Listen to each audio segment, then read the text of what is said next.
and I know I was born for this. I know I was born for this. Don't care for the critics, my words are like physics, a force that they can't stop. They just don't get it, I think they forget I'm not done till I'm on top. I know I was born for this. I know I was born for this. I believe we can write a story. All right, Ohio, good morning, good afternoon, half a day. Hello, everybody that's out there listening to the sound of my voice. It's Gary Wise, Wise Leadership Solutions, coming to you with another podcast from the Wise Leadership team for the Words from the Wise. And today we've got a teammate of mine that I used to love watching this brother run down the street in Guam, man. I'd be out riding my bike and he would just be trucking. He would run, I felt like the whole damn base every day. I could set my clock to it. He's a retired EOD Master Chief. He is the CEO and founder of Spec Ops Solutions Group, which is a leadership development group out of the great state of Texas. Let me welcome to the stage Mr. Dan Martin. What's up, Danny? What's up, brother? What's Good. up, It's good to man? be here. Thanks for having Well, me, man. thank you for being here, bro. And look, I'm not even lying. I remember watching you run that road on MBG, right by the headquarters building. Yeah. And I'd go out for my bike ride like every day on that at lunchtime. And if I saw you getting it and I wasn't getting out there, I was like, I gotta get out there, bro. Look at Danny; he's already out there just trucking. What was that run every day? Was that like a 6-mile run every day? Yeah, it's about a 6 mile run. Every So day in Guam at like 11 o'clock in the morning. yeah. I loved it. That's one of the things I miss about Guam, honestly, is all the running and stuff, because you couldn't go fast on base and everything else. Out here in Texas where I'm at, man, I gotta worry about all kinds of things when I go for a jog now. So it's a little Yeah. different. Although I don't miss those blackbirds, the Durangos. I hate those things. Oh man, I've got PTSD from those things. I ain't joking. Those things, a bird comes by me right now and I'll flex. It's like an explosion going Then the off on me. people be running with they have like tennis rackets as they're running Yeah. because those birds were hostile, man. Oh yeah, they came from every angle. I was surprised. I always told my wife I was going to die of a heart attack from those things, and I'm not joking. I So, get it, bro. I get it. I did when I was running out there. I dealt with them not too much on the bike, but but that's like the thing. If you were on a bike or walking, they didn't mess with you, yeah, if unless you were like in certain time frames. But if you were running, oh, they came at you, and they would follow you like almost a quarter mile. It seemed like it was forever. they had So areas for sure. They yeah. would squawk to let you know that you were entering their threat space, Hmm. and then they would begin to attack. Right? And they would Yeah. triangulate. Oh yeah, for But sure. I never heard him. I never heard him because I was always rocking out to some music and in my head, right? You just had to So worry about that spider sense with tingle, yep, or you get the yep, flutter, yeah. right? It's crazy. Anyway, yeah. It was I crazy, could you I know. could probably spend like an hour complaining about those birds because they just mess up my workout forever. So Oh man, yeah. we're gonna We talk about Guam, man. yeah. I did a conversation earlier today with another brother of ours who was out there in Guam. We were talking about everything that he went through. Alex Wright, I think you know him, Yeah. and talk about Guam. It was great things. All right, so Dan, I want my audience to have a good idea as to who you are. And so I like to go back to the beginning. You live in Texas now. Were you Yep. from Texas originally? I'm from the great state of Texas. Yep. I moved back to the area I was raised in, right? Awesome. So So Houston you're area. okay. So born and raised in Mhm. Texas, and you said what part? Houston area. Houston area. Because Texas, I love Texas. There's certain states that have like multiple states within one state. Yeah. And Florida's like that as well, right? Yep. Everybody in Florida, they all back up Florida for sure. But Orlando is different than Jacksonville, and Miami is different than Tampa, and Yeah. the Panhandle is a little bit different. So Texas, I feel like it's kind of similar. You got Fort Worth, Dallas area. You've got the Houston area. You've got down south by El Paso area. Yeah. You've got East Texas, West Texas. So your part of Texas, when you were growing up, was it like Varsity Blues? Because for Oh, me, that's what I think of when I think of Texas. I'm not gonna lie. Yeah, and I mean, football and all that kind of stuff is huge around here, right? It wasn't for me because Right? Texas got that thing called what's that thing called? No pass, no play, right? So my grades always stopped me from playing. Okay, So, so it's academics, but I mean, I'm just thinking people riding in the back of pickup trucks, doing oh yeah, things on the weekends, oh yeah, community, all yeah, that. same, Okay, same, same. It's literally that right there, right? that's So awesome. That's America, bro. yeah, Like, wow, I was so great to find that again when I came back home from the service. yeah, You know, living abroad, you start to think like, man, what is my country becoming? And then I got back home, and I live in Ocala, Florida, which is like horse country, yeah, and it is beautiful. People here are great. The community is awesome. The churches are solid and strong. The kids are freaking, they're beasts, right? They're yeah. freaking, they're animals, and so it's real good thing. So when you were in Texas growing up, and you're going to high school, and you said, hey, no pass, no play. What did you think you were going to do after you graduated high school? Did you even think you were going to graduate high school? Oh, oh, so that's where we're going to start off at, right? So if you're talking about who I am, my wife would get mad at me all the time when I would be open and transparent about like these things. But like this is who I was, right? And this is the things I did. So Right, like growing up, man, uh, I graduated high school 2 years late, right? I graduated 2 years late. I never did my homework. I skipped school all the time. I lived in Saturday detention. I was always in the school, in school suspension where you go and you sit in a cubicle and you just get tons of work and everything. And right. I was on probation twice growing up with the law. Like I was a troublemaker, right? So So let like when you ask what did I see myself doing, like I didn't even see myself making it to 25 years old, honestly, right? That's where I was at mentally growing up, right? So, Okay, so I hear that, bro. And look, I can relate, dude. Dropped out of high school at yep, 15, left parents home at 15. A lot of us in the service have similar, stories. So I yeah. can connect, right? Do you have any idea as to why you were so freaking fired up at that young age? Like why was Uh, school not a priority to you? Because what oh, was the priority? oh man, it was anything and everything else, right? It was so I've always had like a lot of energy. So, Okay. and that's the thing is like the things that got me in trouble in my past are the things that actually help me succeed nowadays, right? And Okay. in the military, right? So a lot of times it was just put me in a box and tell me to sit there and be quiet and do all these things. That was not for me. So like my sister, she was straight A student, right? She had scholarships to Texas A&M and M and all this kind of stuff. I felt sorry for my mom. So my mom passed away like 2 years after I came in the military, and then but she was proud of me for doing that. But I tell Yeah. my dad all the time, "Hey, I'm sorry that I was who I was growing up because Yeah. I put him through a lot, right? Him and my mom through a lot, and but Yeah. that's one of the things is like you know, it is What are what you it gonna is. do, brother? But that's the And thing. Your past makes your present, and your present makes your future, right? So like it does. the things I used to go through actually, it's made me where I'm more understanding. I could see things in people that maybe they don't see themselves because I'm like I could read through it and see through the BS for them and everything like that, right? Yeah, you So can relate. And I will tell you, society doesn't always dictate the best ways for everyone to perform, right? yeah, yeah, I see this every day as a teacher now. I will get young people in my classroom, and I will see what their energy is doing, and I will approach them at a whole different perspective and see if that will work. And I learned that through years of leading and growing adults in the service, right? Because yeah, I learned that we're not all wired the same, and that yeah, we don't all respond. A person that gets yelled at, they might respond one way.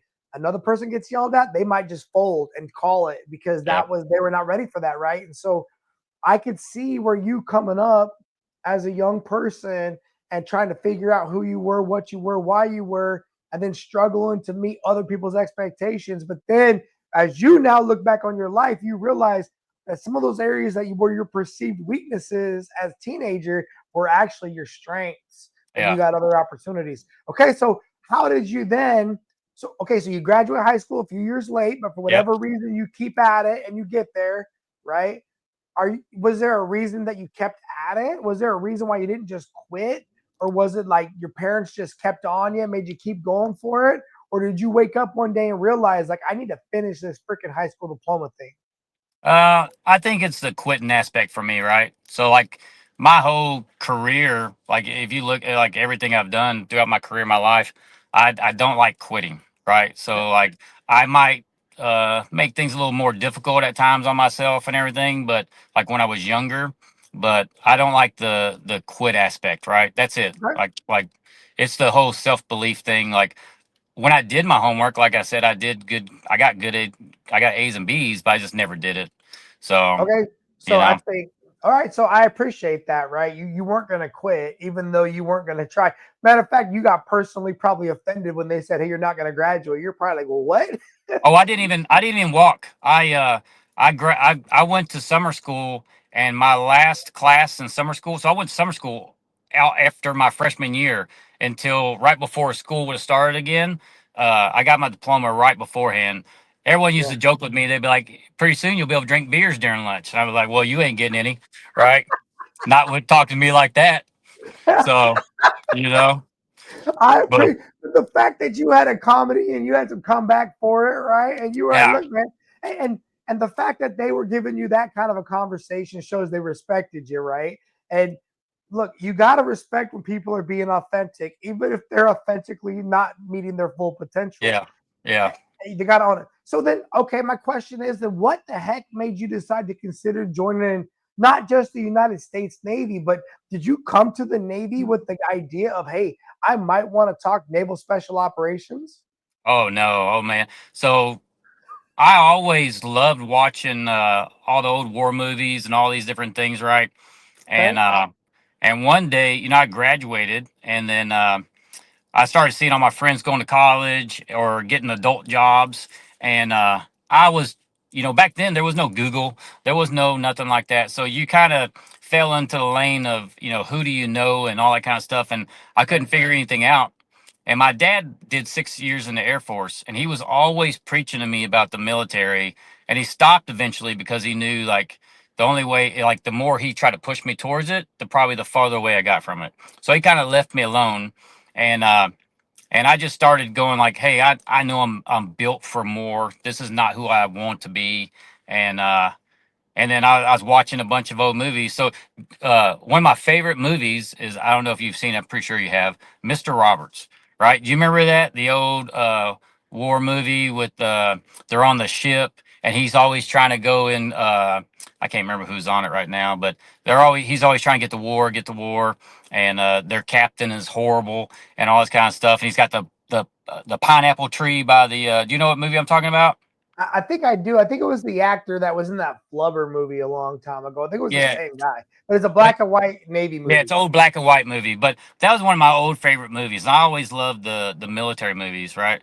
And but one day I was at work and I worked at a grocery store that I used to work at when I first came in, and I I've been thinking about joining the military, and I went back to the back, and someone had spilt over a whole bunch of sugar and left it there for someone to clean up. That someone was going to be me, and I Mhm. walked up there and I was like, not today, and I literally left. I went up to a friend, I handed him a dime, and I walked up to him. I said, "Hey, 2 out of 3." And he goes, "Cool. What are we flipping for?" And I said, "Heads, I'm staying here. Tails, this place kissed my, and I'm gone." And he was Yeah. like, "Okay." And all of them landed to where I was leaving. And I was like, "Do two more, 5 out of 5. We'll do 3 out of 5." And it all landed on for me to leave. So I Mm. literally went, clocked out, and I went straight to the recruiter's office, and that's how I came in. But coming in, I was nowhere near the person that I needed to be to go in the spec ops community. I only weighed like 120 pounds, if that, and Okay. then like my ASVAB scores were horrible, and all this other kind of stuff. And I wasn't physically or mentally prepared to even think about that. That was not even anywhere on my radar.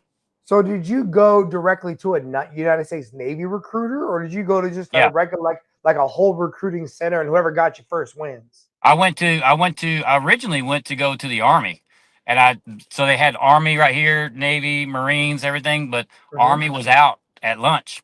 And a friend I went to school with, he was home on vacation on harp duty, right? Right. And Right. he walked out, and he started telling me stories about his rim pack he just came off of and everything else, and I was like, oh man, and I was like, that's it, because I originally wanted to go in the Navy, but I had a lot of friends that made fun of me because Right. they used to be Marines or whatever, Yeah. and so I was like, and then at that point I was like, man, I just got to do this. I love the ocean. I love the water. So I was like, that's it. So next thing you know, I'm in the Navy as a radioman. So I was a radioman, and my first duty station was Yokosuka, Japan, right back in 96 to So, 99. well, hold on before we get to Yokosuka, Japan, right? So you go to the recruiter, you get the opportunity to go to MEPS, you get through all the processing stuff, you take the test, you get RM. Yep, Before it was IT, it's yep. RM. So just quick, when did you go to boot camp? Like what month? I went May 95. Okay, so it was summer. It wasn't the Yep, winter. That was yep. my first because I love hearing from guys that like from the south when they go to basic, if they go up to Great Lakes like the winter and the Oh, shock and awe of the weather, right? They lose their oh. mind on that. So you went in May. That's not too bad, I guess. When you got to basic training, uh, were you surprised by what was waiting for you when you got off the bus there? Was it or were you prepared for it mentally? Like you knew they're going to be like did you were you what did you think of basic training? I guess I'm trying to say. Well, I knew it was gonna be like that. Literally, like it was like the movies, like I envisioned it, right? Yep. And being in trouble, I grew up with like authority figures always yelling and screaming at me, right? Like that was I was used to that. So a lot of people aren't used to that, and Yeah. and I was. So and Right. I knew that like and that's one of those things like I was asking for it, right? So I knew that I got there, they were going to yell and scream at me, they were going to beat me, they were going to do all these things, and it was, and I knew it was all to make me like a different person, a better Yeah. version, and bring you like I knew they're going to break me down to build me back up, right? My dad had told me all that, and all the movies show you that. So I Yep. was like, I expected it, and it was what I thought it was going to be. I wasn't physically fit back then, like I as much as I am now, so it was challenging for me, right? Right. What I didn't think was easy. So So you graduate boot camp, and so then you go to school right there in Great Lakes at no, the Naval Training. I went to San Diego. So RMA school at the time was back in California at the time. Oh, so you got right out of boot camp, and you got to Yeah. go to sunny San Yep. Diego Yep. as a young man with a pocket full of cash. Yep. How Yep. was that, bro? How was that going from not having any freedom to getting liberty in like downtown San Diego? Oh, it was awesome. All the only thing I didn't like was so I was 21. So because I was Right? like graduated late, right? Yeah. And so I turned 21 right out of boot camp, and but all my buddies I was hanging out with they're 18. So but back then you could drink on base, right? Yeah. So you could go and have a beer at the bowling alley, but the other guys they were all wanting to go to Tijuana and stuff, and that's not my thing. So like Right. it was I liked it because I love the ocean, like I said, and that's my first time in California. My first time on a plane was on the way to boot camp, right? I So get it. Mine too. so I loved it. Like I love San Diego, right? I really do. I like So when you got California. to San Diego and you were in school, you didn't go buy a car right away. Oh You were no, just no. you were just walking from barracks to bowling alley to school back to barracks.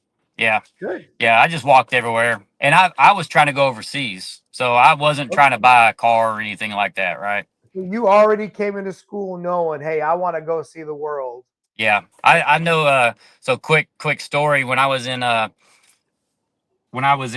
school in RMA school, the student detailer came walking in. You know, the one that you did all your dream sheets and everything right there where you Yeah. wanted to Yeah. go. Yeah. I actually ended up working with him later on. When I went air crew, Okay. before I went AOD, and but he came walking in there and he was mad. He was mad, and he came in there. He's like, "Where's Martin?" And I was like, right here. And he was like, "You're good."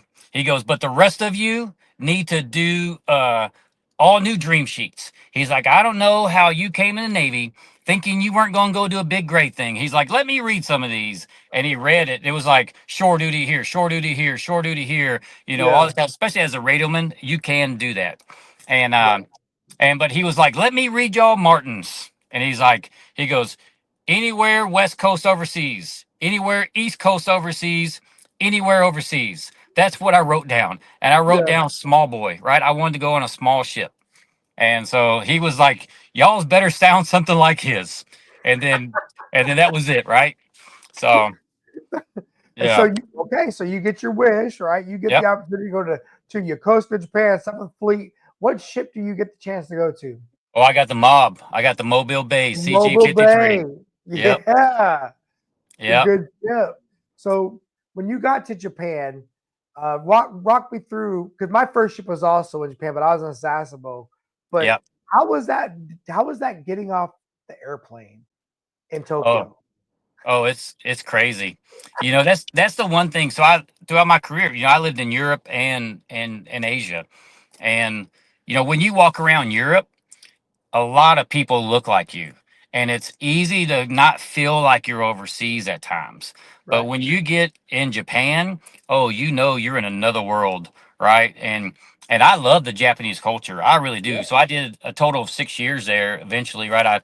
I went back later on as an EOD tech, but I love Japan. My wife loved Japan, my kids love Japan, and like, but it's crazy when you get there and you get off that Yeah. plane. It is, you talk about culture shock. Culture It shock. it is, especially for a Texas boy, right? I Yeah. one of my buddies, what like quick story. One of my buddies, he's a Filipino guy, radioman with me, and he's like, oh, you got to order Japan? I was like, yeah, man, I love Chinese food, man. I'm excited. And he was like, you are stupid. He was like, he was like, there's two totally different things between Japanese and Chinese. And I'm like, man, I'm from Texas. I don't know any of this stuff. And Yeah. he was like, when you go there, don't ever say that. Yeah. And now I know the difference, right? And but I love like all that. Like I lived over like I did 27 years in the military, pretty much, right? But Right. like 16 of those were overseas, right? Yep. So I get it, brother. And I will tell you, when I first got to Japan, just like you, people need to understand there's not a there, like you go to some countries and there's a lot of English signage yes, and their local country language. Japan, not a lot, especially not yeah, back in the late 90s, right? yeah, Like the late 90s. I remember back then it was like cigarette machines, alcohol machines. yep, The culture was a little bit different than it is yeah, today, right? There wasn't all this technology everywhere that had all the yeah, anime, at least not that I knew about. I just remember thinking, like, how do I get, and back in those days, you'd print, they'd give you like these pieces of paper. There was no cell phone to tell you where to go, what to do.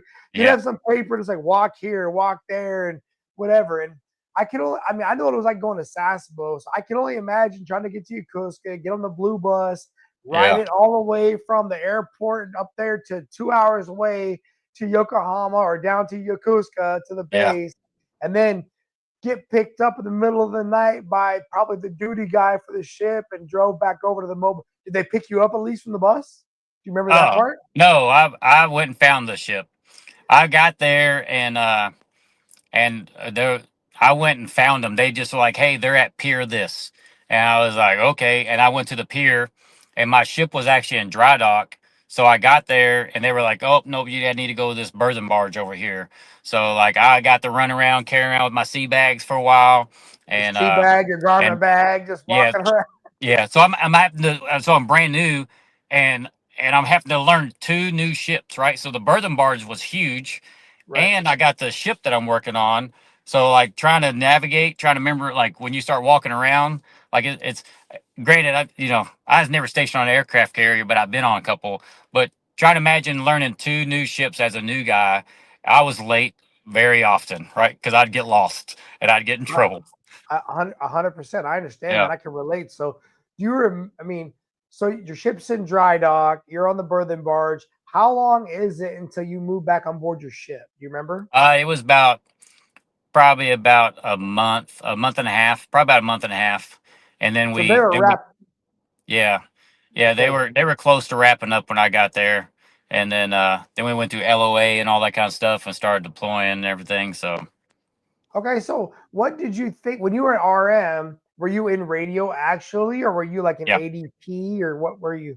Your yeah, no, radio? I was radioman. On the small boys back then, that's all they really had. So when I went to RMA school, that's when they first started.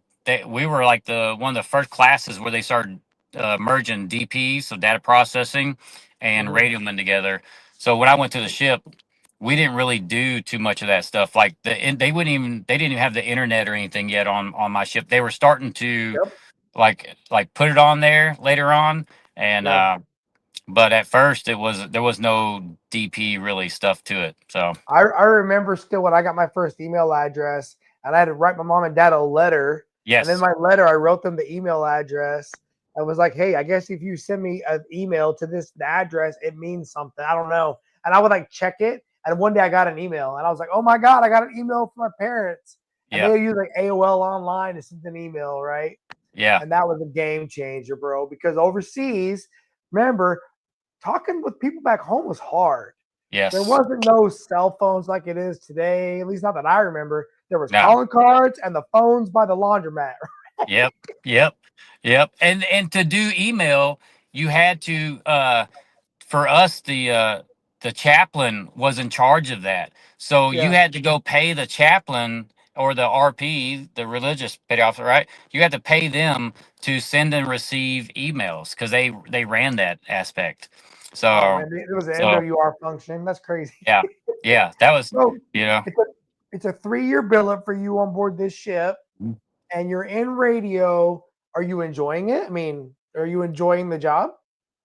Yeah, well, so I was on restriction when I first got there, right? So like I said, my first Liberty port was Subic Bay, Philippines, and then I went to Hong Kong. And when I got to Hong Kong, I got put on restriction for being UA. They did the Cinderella Liberty, right?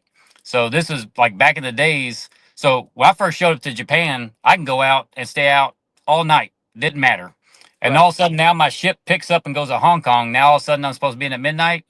Like I already told you I was a rebel, so that didn't pass my smell test. So I got in trouble because I came in. I was supposed to be in at midnight. I got in at 6 in the morning, and I was the only one on the ship that didn't make curfew. Oh, So because it was E3, it was supposed to be E3 and below come in at midnight. I was a E2, and yeah. so E4 and above could stay out to whenever, and so I got put on restriction. And but that was honestly one of the best things that happened to me because I that's when I started realizing that I didn't want to get in trouble no more. That I joined the military to like to improve myself and do all this stuff, and Yeah. then here I am doing the same kind of stuff that got me in trouble. And I got two leaders, right? I got two bosses, Tom Farley and David Deary, that that literally took me underneath their wing and started helping mentor me and stuff. So at first I didn't have fun because I was in trouble a lot, and then Yeah. later on I started enjoying things when I actually started like doing my job and stay out of trouble and everything, you know. Okay. So When you got restriction, did they take money too in rank, or was it just the restriction? I got 30-30, so 30 days of restriction, 30 days of extra duty, and then a suspended bust for Okay. 6 months. So Hey, I think that's about fair, right? That's yeah. kind of what I was curious to hear because I love suspending things and giving them an opportunity to recover. And sometimes getting grounded on the ship for 30 days is enough to make you want to change your mind, especially if you miss out on the next port or whatever it is, Oh that yeah. that's tough. So in on my ship, you could serve. Your restriction could be done at sea, or when you're on the pier, right? It didn't have to be in land to happen, right?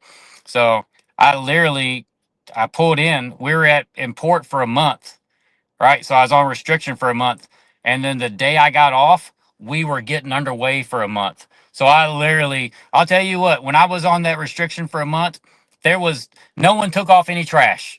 I took all the trash because the only way I could get off the ship was taking the trash to the dumpster at the end of the pier, right? So I would literally go to every department and I'd be like, you guys got trash you need me to take out? You got trash you need me to take out? I'll take it for you. And like people would not take out trash so I can get just, off the boat. just trying to get So out of that Georgia coffee machine on the pier and get yeah, some free time, get some freedom. yeah, Man, I've been, hey Chief, can you take me to the exchange? yeah. Oh no, they would not even do that. I didn't even get to go anywhere. Like this is back in the days. Like you did not get off the boat unless you were literally Yeah, throwing. Like the roach coach would pull up, right? They have the roach coaches that right. pull up with food. I couldn't even go over there and get my own stuff. I'd have to give you money and get you to go get stuff for me. That's back. For That's how it sure. was back in the days, right? Man, so But I I remember it deserved it. I well. deserved it. I know Yeah, that. I deserved yeah. it. You I got held hey, accountable. you got caught big. Yeah, and what I think is, and you ran it all the way, right? You booked back by midnight. You saw 0600. It was like, Yeah, hey, yeah, yeah. I pulled up my because bad. my boat was out at the out at the whatever, and so we had to use Liberty boats, right?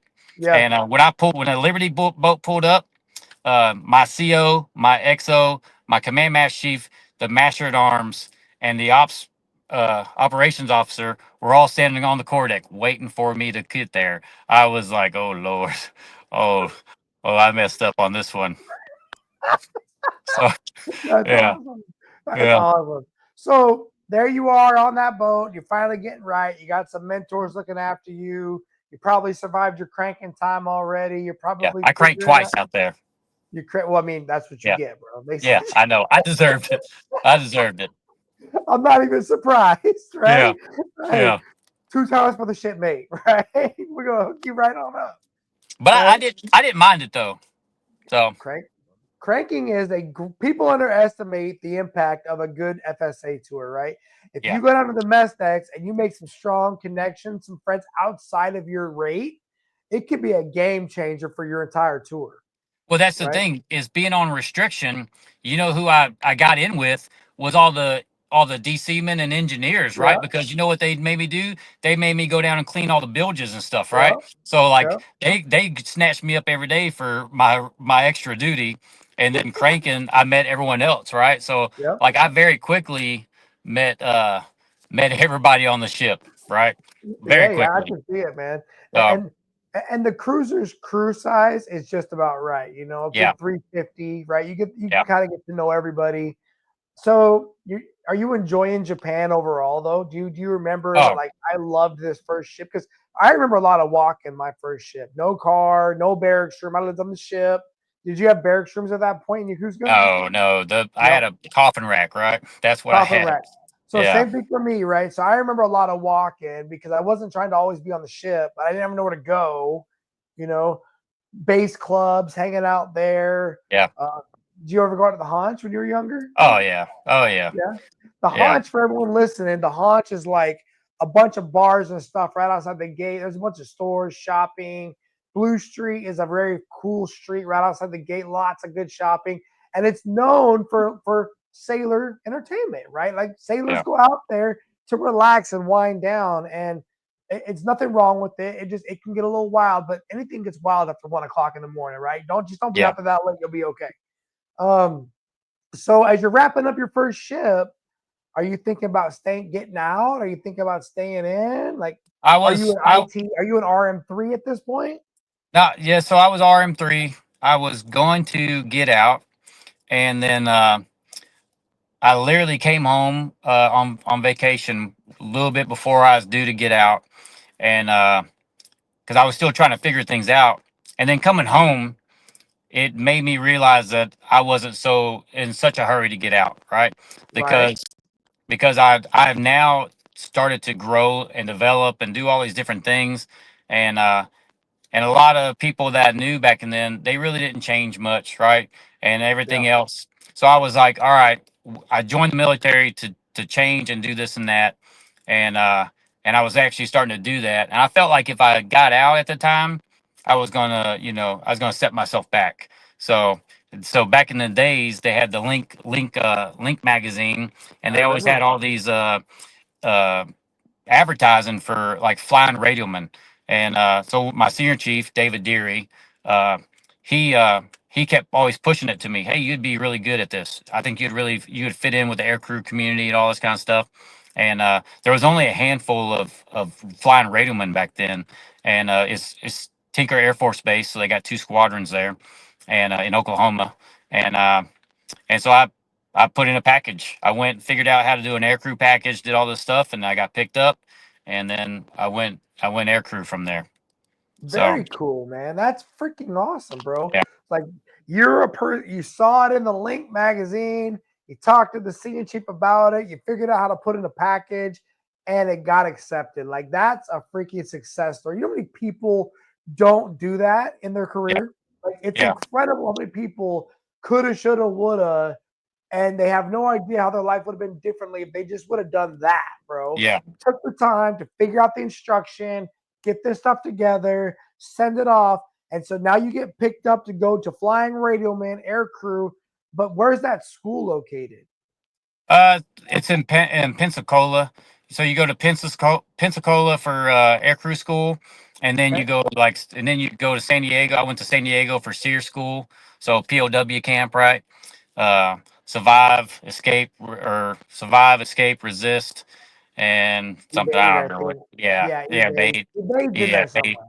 Yeah, but so you go to, and then I went to a communications school for the planes at Tinker Air Force Base in Oklahoma. So So just so I understand, this is before Air Crew is its own rate, yeah, right? yeah, This is yeah, back when it was like essentially you had a source rate that was radio man, but yeah, now you are an air crewman as like a designator, if you will. yeah. And so you're going to be in helos or whatever it is No, after that, or it's a Boeing 707. Yeah, so big the boy. only place that radioman would do the flying radioman thing was basically a Boeing 707. I thought I was going. So when I went to aircrew school, everyone we went to air crew school, and then they have rescue swimmer school that people go to for the helos and everything. And I was talking to somebody because we're getting ready to graduate, and I was like, hey, it doesn't have that in my school. And they were like, and one of the instructors was like, you are a radioman. They're like, you're never going to jump out of a Boeing 707 to save anybody's life. And I was like, yeah, but later on, he's like, there is no other place for you. He's like, you don't Okay. realize that? And I was like, no, I don't know that. I don't know what's all out Yeah. there for this kind of community. He was like, yeah. He's like, where you're going is pretty much the only place that you can go. People went to Oklahoma as flying radiomen and did their whole entire career in Oklahoma City, right? Sea duty, shore Wow. duty. I had But they, so yeah, so because they have training commands there, they had right. shore duty commands there, and they had the sea duty for deployable people to fly and everything else, right? And so is this for like intel gathering and stuff like that? Is that what that boat those aircraft are for? No, so it's TACAMO, so take charge and move out, and it's basically it's part of the nuclear triad, right? So the president could send and launch nukes Okay. from there. So Wow. So I everyone mean, I worked with was like a pretty much a either really seasoned E6, they should have been a chief, or yeah. they were E7 above, right? So here you are thinking this flying airman is going to be or radio man is I mean, it's a very cool certification, very cool school. Sounds like it was competitive and intense, right? You Yeah. went through fear, but then you get to Oklahoma and is it what you thought it was going to be, or were you a little bit disappointed with what the actual mission was going to be? No, I loved it there. I really Okay. did. I loved it there. I worked with a great group of people, right? And then I loved the job and everything. Uh it was exactly what I thought it was gonna be, right? Awesome. I mean, that's So good to hear, bro, because I feel like going through that aircrew school, I thought it was gonna be something different. And then when you started telling me, I started feeling like, oh my God, this is like some definitely, like you said, some very special mission type stuff. And yeah, then just like nuclear trial, like there, because there's levels to this organization yeah, called the United States Armed Forces that we're not all read into, right? yeah, And I'm not the guy that knows where all those freaking B-52 bombers are at that can launch and go touch people over on the other side of the ocean yeah, overnight, right? I'm yeah, I'm, I'm a regular old squid, right? Like I'm gonna do this in the engine room. I'm happy that we can do that, and I'm proud of my team, right? yeah, But I never got that opportunity, and so now here you are. You went from being a deck plate sailor, going on restriction for being late in Hong Kong, yep, two-time FSA Mestec warrior. Now you're freaking on these Boeing 707s in Oklahoma attached to this major special mission area that is like high level, yeah, stratcom type stuff, right? yes, yes, it is. Super cool. And you're an RM2 at this point? Are you Yeah, still an I'm a second RM3? class. Yeah, I made second class there. And are you still single at this point? I just started dating my wife at this point. Okay, so did you Yeah. meet her in Oklahoma or did you know her from Texas? I met her when I was in Japan. I came home on leave, and me and my friends went to a Beastie Boy concert up in San Antonio, and her friend was dating one of my friends, and she was smart enough to not let all of us go up there without supervision. So a couple of them came up there, and she was one of them. And then but when I got to Oklahoma, that's when I started calling her, and we started dating from there. So Very cool. Very yeah, cool. So that's where you start thinking like, hey, this Navy thing is second tour here. I'm a second class petty officer now. Got this special somebody I want to talk to more and tell her my thoughts and my things that I'm thinking about. And I mean, so how do you go? I'm trying to understand how do you go from being this flying radio man in this special community that you could be essentially in Oklahoma for what sounds like your whole career. yeah. At what point do you decide I'm gonna pack up and go jump into some other craziness like EOD? How does that play out? Well, I went.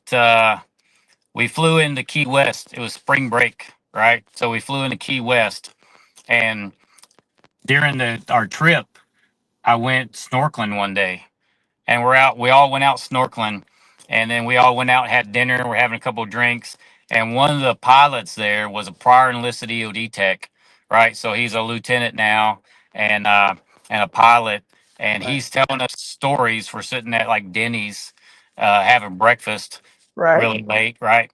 All of Yeah. us. And Yeah. he's telling us stories about EOD. And at the time, I weighed like 130 pounds at this point. And and he's this massive dude. His nickname was Mongo, right? He was a big boy, and he's telling us stories, and I was just sitting there like, that's it, like that's what I want to do, right? And there was a bunch of other guys that were sitting there with us, and they were all saying, "I'm going to do that. I'm going to do that," and he was just like, "Yeah, yeah, cool," and I didn't say anything to him. And then I started talking to my wife now, right? I started talking to her, telling her I was thinking about doing this. And then I went and got a personal trainer, give me a workout, a diet, all this stuff. And then I started doing things. And a couple months later, I went and talked to him and started asking about the program. And he told me, he's like, "Yep." He's like, "I was wondering when you're going to start talking to me because I saw after this moment, I saw you shift your mentality and everything. And you started doing these other different things." He's like, "I was wondering what you're doing." I was like, "Yeah, I want to go do what you used to do." Right. So that's what I did. Right. So what was the so you're an E5 already in the radioman Yeah. community. I'm sure you have to find a motivator somewhere to let you see your like your PST and to show them that you're serious about doing this certain thing.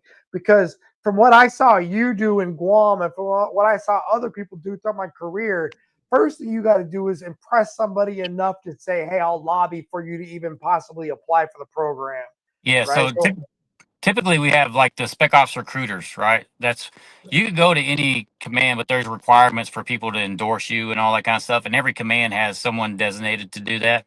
I actually did that in Japan when I was there as an EOD tech. Like I screened for everyone going SEAL, SWIC, EOD, and divers. Divers had SRF out there, right? So the divers did divers, but I did all those. But Yep.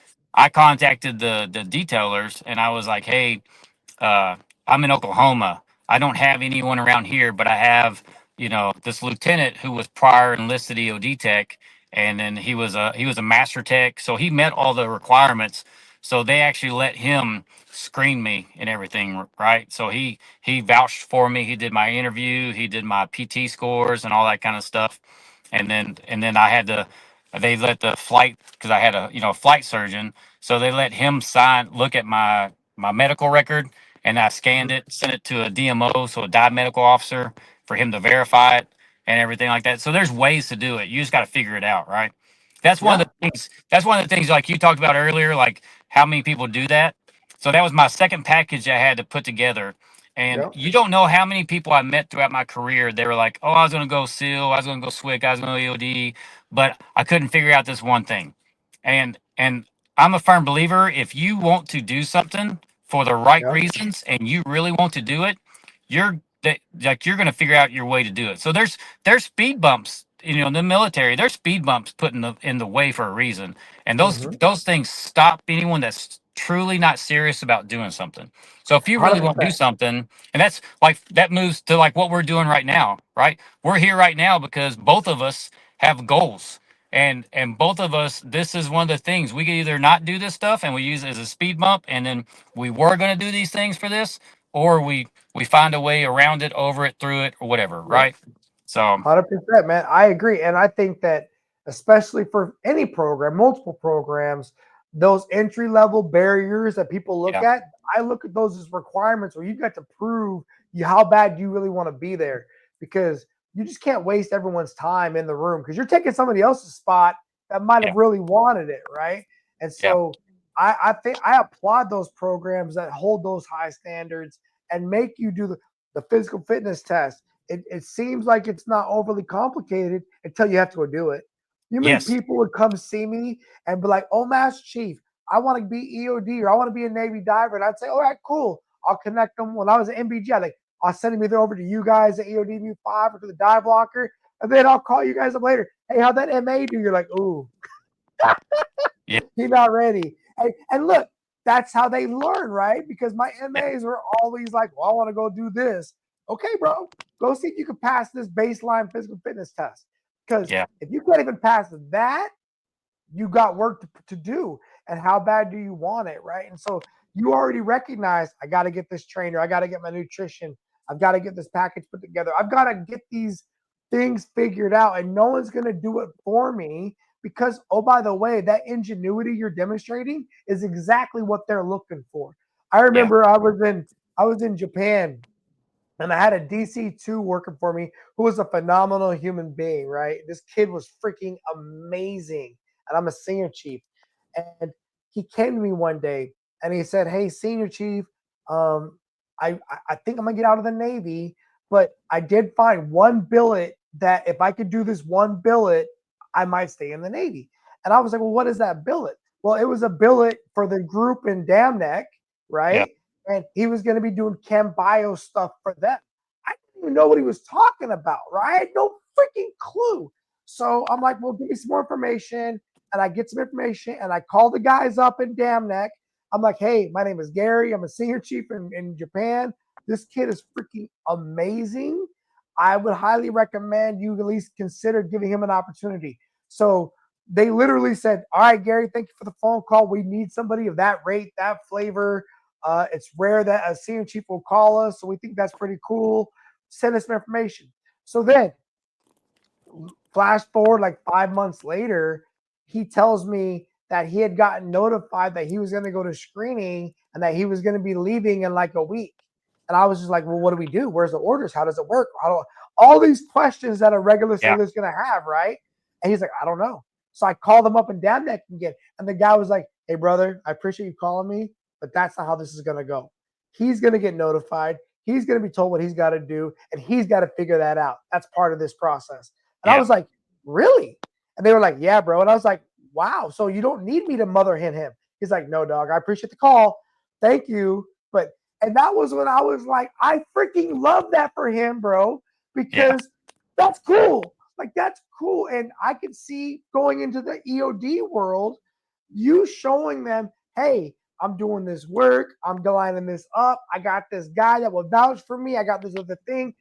I guarantee no matter who finds out about that in the future, it's better preparing you for what's to come, no matter what. Yeah. And oh, by the way, Mongo knows somebody. So he gonna tell them, "Hey, this kid Martin, the dude's the real deal, bro. Heads up."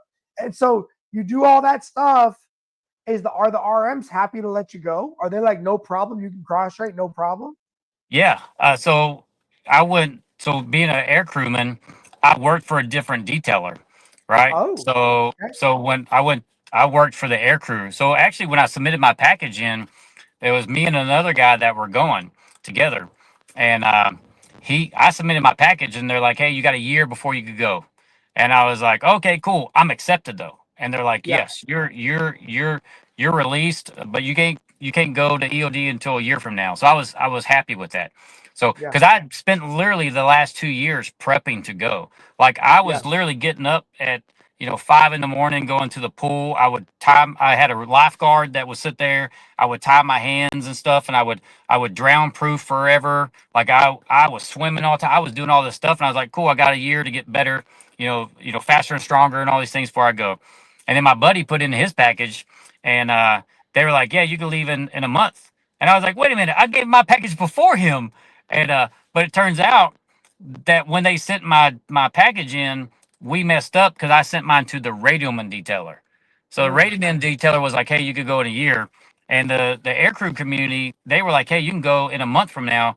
because my plane that I flew on, they were starting to kind of phase them out.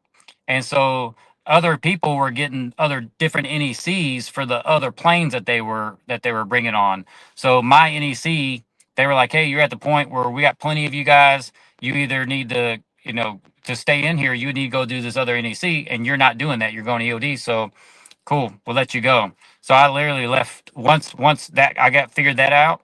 I left literally like a month later, and I went to a mobile unit in Virginia, and they prepared me physically and mentally, if you know what I mean. AKA, they beat me. Oh, so you went to an EOD mobile unit in Virginia, and your wife went with you, like on No, orders. she stayed in Oklahoma. Yeah, she Okay, so stayed in she stayed. Oklahoma.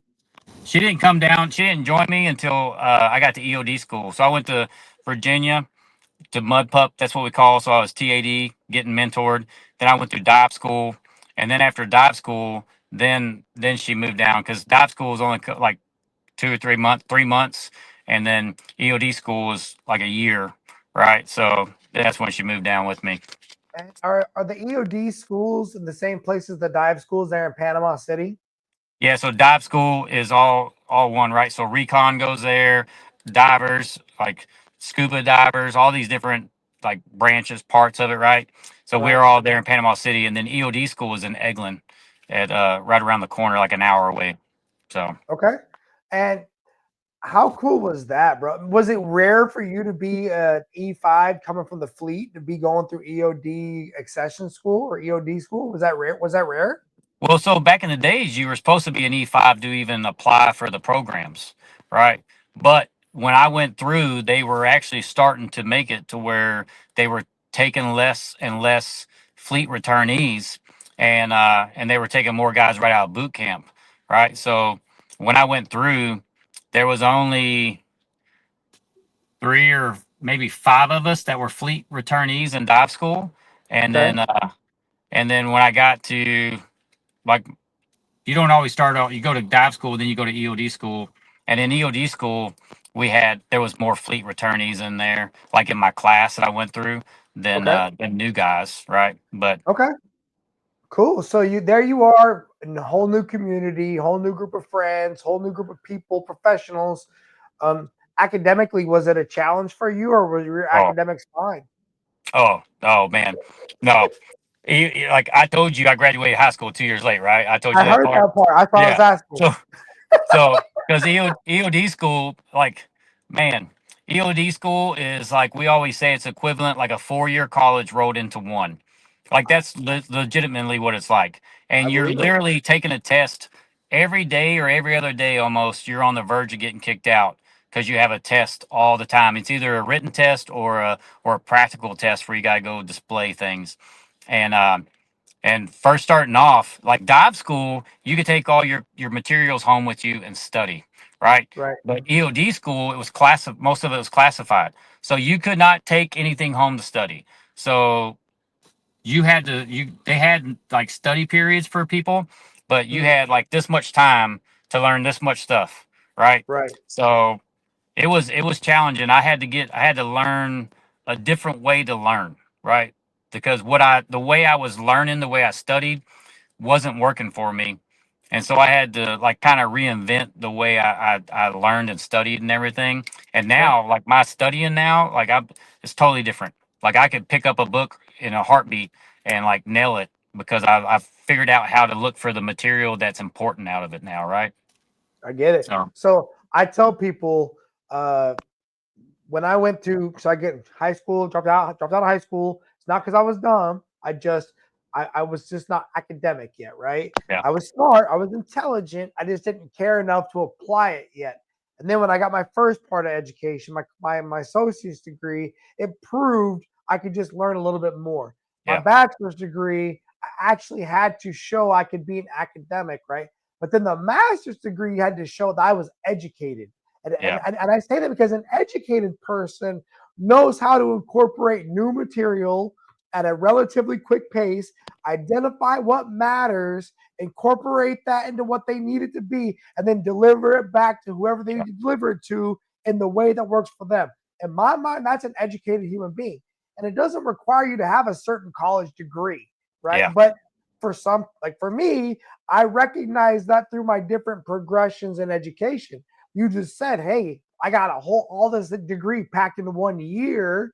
You had all that experience Yeah. from graduating high school up until that point, going through the different schools you went to, and on the job training and exposure to different mentors and all these other maturity opportunities along the way. I'm sure that it all came together at Yeah. EOD school, and now you were here. You were you were just beginning to really become an academic who's educated, because that's, I'm sure that's only the beginning as you move on throughout your career, Oh right? yeah. Because one, yeah, That's my dad always makes fun of me because he's like, for someone who hated school, you sure did pick a profession that you have to study all the time. Because once you go through and you make it through EOD school is EOD school. It's the core, it's the basics. And then once you get out of EOD, like I was always studying. I was always there's a lot of stuff that's unclassified once you get into the realm, and you right. could I went in to work all the time to study. I would be sitting at home watching some football games with a manual in my hands, always like you are always studying, because like the cost of not knowing is so high, right? Because me not knowing something equals someone dying, like me dying, or worse, someone else dying, All right, right? Danny says, just give me a reference point now. You joined the Navy in 1995. Yep. What year are you going into EOD school? Oh, two. So after 9/11. Yep. Yep. So I was already going to EOD school before 9/11. I was already working out before 9/11 happened. And then nine Okay. eleven happened, and then I went through. And that's one of the biggest things too, is going through EOD school, you knew if you made it, you were going to war. Right? Well, and Like that's that's it. Well, and I wanted to kind of reinforce on that point. The instructors were making sure you understood that you Yes. were going to war, right? Yes. And uh, I mean, I remember before 9/11, and nothing against the generations before us, right? Because they had their fight and they did what they were going to do, right? It wasn't their fault. They had their service, Desert Storm, whatever. But your generation, my generation, those of us that were from before 9/11 all the way till 2022, whenever we retired, Yeah. the whole damn freaking exhausting freaking from '01 till 2019, if you will, right? Because not everyone knows everything. It was a lot. And Yeah. so, and I'm sure at that point in '02, not even they fully understood what this was going to be in the long run, right? It was Yeah. just, but they were probably like, no matter what, you guys were going to be in the sauce. And I mean, were you guys even thinking about things like IEDs and stuff like that early in your EOD journey? No, I mean, so IDs was a department a class that you went through, and but it was a small component of everything, right? So EOD school is really, uh, it's just seeing if you can learn at a fast pace, right? So you learn a lot of things in EOD school, but it's to see that you can learn it and then apply it quickly, and then you really learn more of it when you get out, because we go through Okay. team training and everything like that, right? So before you deploy, you go through team training, and you'll go do like more advanced training like you did in EOD school. And Okay. but IEDs were not as bad at the beginning, right? Because like Right. back in the day, it was more of a shooter's threat, not an Right. IED thing, right? And then Yeah. later on Afghanistan. Yeah. Yeah. yeah, and then later on So it turned into an IED and less shooters, right? that's what I'm thinking. I'm thinking of where we're going to end up in '05, '06, '07, '08, and how that was. But you're coming in '02. And again, they don't know what they don't know. And so after you graduate EOD school, where Oh, do you four go now. next? I go to Mobile 4 in Bahrain. So I was on an MCM team, so mine countermeasures. So I did a lot of diving out there and everything else. I dove all around, and that's what we did for the majority of time. And for a Okay. small for a and then I got rapidly deployed to Afghanistan for a little while out there. While I was on the MCM team, I went to Afghanistan with someone that you know, Rick Straney. Yeah, I do know Rick. Yeah. Yeah. So So me and Rick went to we deployed to Afghanistan together. He was a senior, he was a chief, and I was a first class. awesome. So you were already in the it was EOD a rate at that point already? No, no, EOD became a rate my first time up for chief. So were you still an RM? Yep, All right, so you yep, were an RM1 and Rick was a chief, whatever flavor, and he was a fleet returnee who also yep. went EOD. And you got the opportunity to go to Afghanistan because what? You were in Bahrain and you were available and you were willing to go, or what? Yeah, so there was some stuff that happened, right? Some guys had bombed like an embassy, and there was a couple places that they needed to send people, and and Rick was one of the guys going, and he had literally just showed up to our command, and so he didn't have a team yet, and they were going to send him, and they told him he could go pick anybody at the command that, and he could take them as his team member, and Right. uh and then he came up to me one day. He's like, "Hey, your name's not on a list of people that are available," and because all the chiefs wrote down who was available, and I was like, "Yeah." I was like, "What are you talking about?" And he said, "No, your name's not on there." And I was like, "Yeah, I told him I go." And he's like, "Do you want to go?" I was like, "Yeah." And then he was like, "Cool." And then because he told me, he's like, "Hey man, you're always smiling, you're always working. You know, like I was always talking smack, I was always grinding, and I was always putting in that work." And he saw that, and so he was like, "Hey, I'm gonna take you with me." And then so me and him went to Afghanistan and stuff, and then Very cool. and that was that was a interesting time, right? Go from diving all the time to being in Afghanistan without certain training that I did not have. Oh man, that was a Yeah. steep learning curve, right? So So just so I understand, so you guys you're geo bachelor in Bahrain, I would imagine, right? yep, Your family's yep, still back in the yep, States. yep, Okay. And so when you go to Afghanistan, you're just plugged in with another group. Like you guys are just like TDY to some other yeah. people. We were out there with some Marines. Okay. Yeah, And they needed some EOD support, right? So you yeah, guys are there to be the EOD support, but then it's just because you're EOD, the enemy doesn't know you're EOD. They're thinking you're the enemy, right? So you have ready to yep, fight whoever's coming your way. yep. Okay. And how long is that Bahrain, that EOD, whatever that group is for the Is that a 2-year tour, a 2-year billet? I ended up being out there for like a year and a half. It was Okay. supposed And to then be long, Afghanistan was part of but that. then Okay. yeah, they end up standing the mobile unit down, and it's actually CTF 56 now, right? But they end up standing it down, and they end up putting everyone throughout, the rest of the mobile units, so everyone got moved, right? So Okay. So where do you end up going then after the Bahrain time? Virginia, where I mud pupped mobile unit 2. Okay. So is that in like Virginia Beach or is that in Norfolk? It's on Little Creek. Little Creek. Okay. Yeah, So NAV. Virginia Beach, Little, and your wife is there with you, Yep. and that's your first, like, no kidding, EOD, got a house, got the car, got the dog, all that. Yeah. Yeah. Okay. Hold on. Hold How on. long are you there at that tour? Are you a chief at that point? Are you up for Oh chief? no, I'm a first class. I'm a Okay. first class. So I made first right before I graduated EOD school. Okay. Yeah. So I did a year and a half in Bahrain. Then I went to Mobile Unit 2, and then that's where that was probably, I think, one of my favorite tours as a Neo D Tech, right? Um, uh, there was a lot of great people there, right? And then I did 2 Iraq deployments there. So like I didn't join EOD not to deploy, right, and Right. not to do the job. So, Right. so I really enjoyed that tour.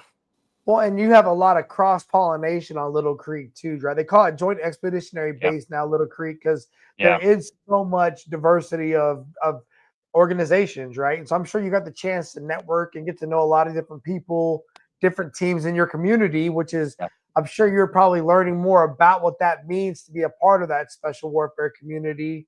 Even, I mean, I can only imagine.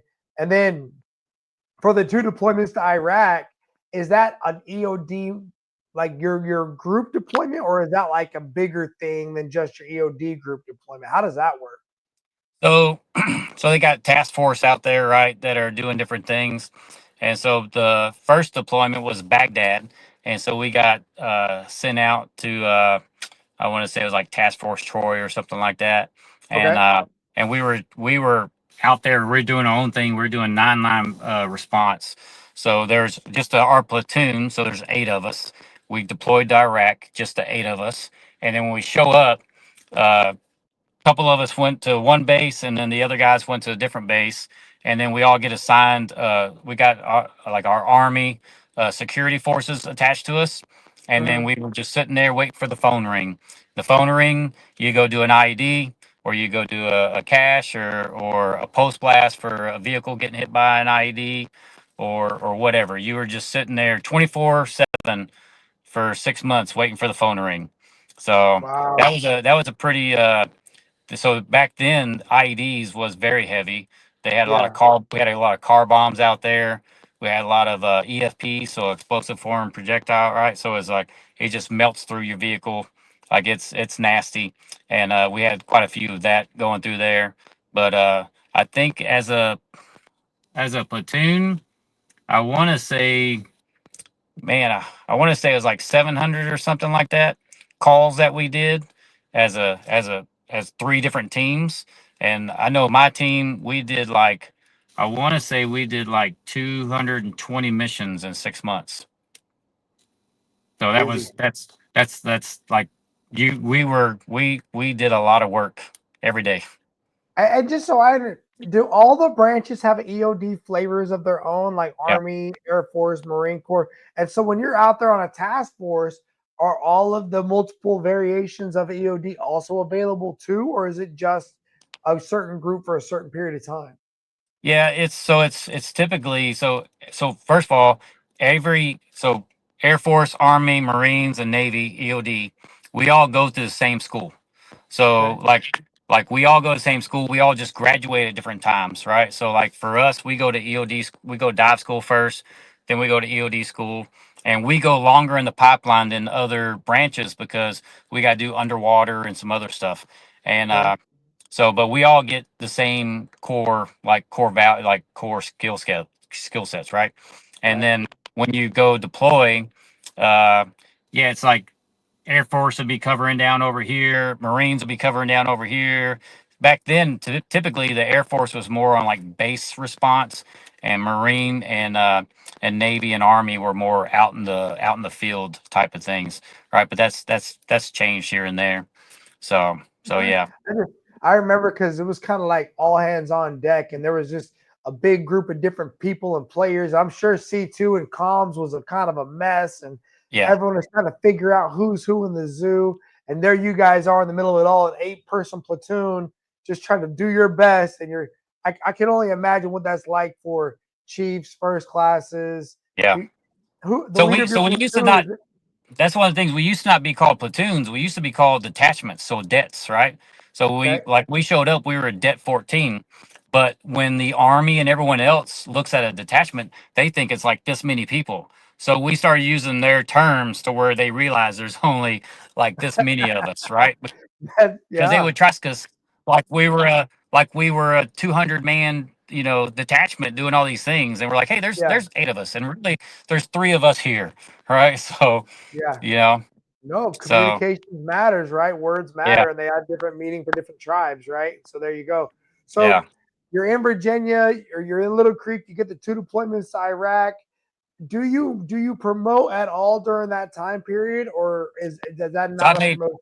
i made chief right when I was transferring from Virginia, going back to Japan. So I showed up to Japan, putting on chief. Like, I found out I was on leave, getting ready to fly out, when I found out that I made chief when I was going back to Japan. So So you I went made through chief right where I initiation. was at. Did you go through initiation then in Japan? Yeah. Yep. Okay.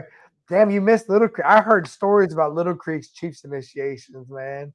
Oh yeah. No, I would have loved to have gone through with Yeah, I heard with stories the about there for sure. But Yokosuka does a good job too, though. So you get there. Where are you going in Yokosuka? What are you doing there? Is there a well, mobile unit?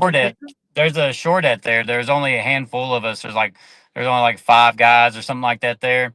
But we do all like base response, right? So if there's a suspect package anywhere or anything like that, or someone's doing construction, Japan has a lot of ordnance spread all Yeah, over the place, right? Just like Guam yeah, does. And Yeah, that's what we did. We did like Det Mary, you know, Det Mary in Guam, right? I've heard So it. like Yeah, yeah. we're the equivalent of them in Japan. So we covered pretty much all of Japan too. Where was your guys' office space on It's Yakuza? Was it it's right right over next to? there. It's right over there across the street from SRF. Like it's on the water by the old movie theater and stuff like that. Okay, got it. I know where that's at. All Yeah. right. So, and did you want to go to Japan? Oh yeah. Yeah. I loved it out there. And your So wife was excited to go check it yeah. out? Yeah. Yeah. Okay. We're all about that. And did you guys have kids yet at that point or no? Yep. Yep. Yeah. My daughter, she was almost 3 and my son was 1. Just about turned 1. So I also transferred overseas with a wife and a little one. That a little one is as excited as we were. It was stressful Yeah. It, getting the household goods packed out, getting all the stuff. How many suitcases are we gonna have? yeah. Going through the airport with all these bags. But was this time much different showing up to the airport, but compared to how when you were RMSR showing up?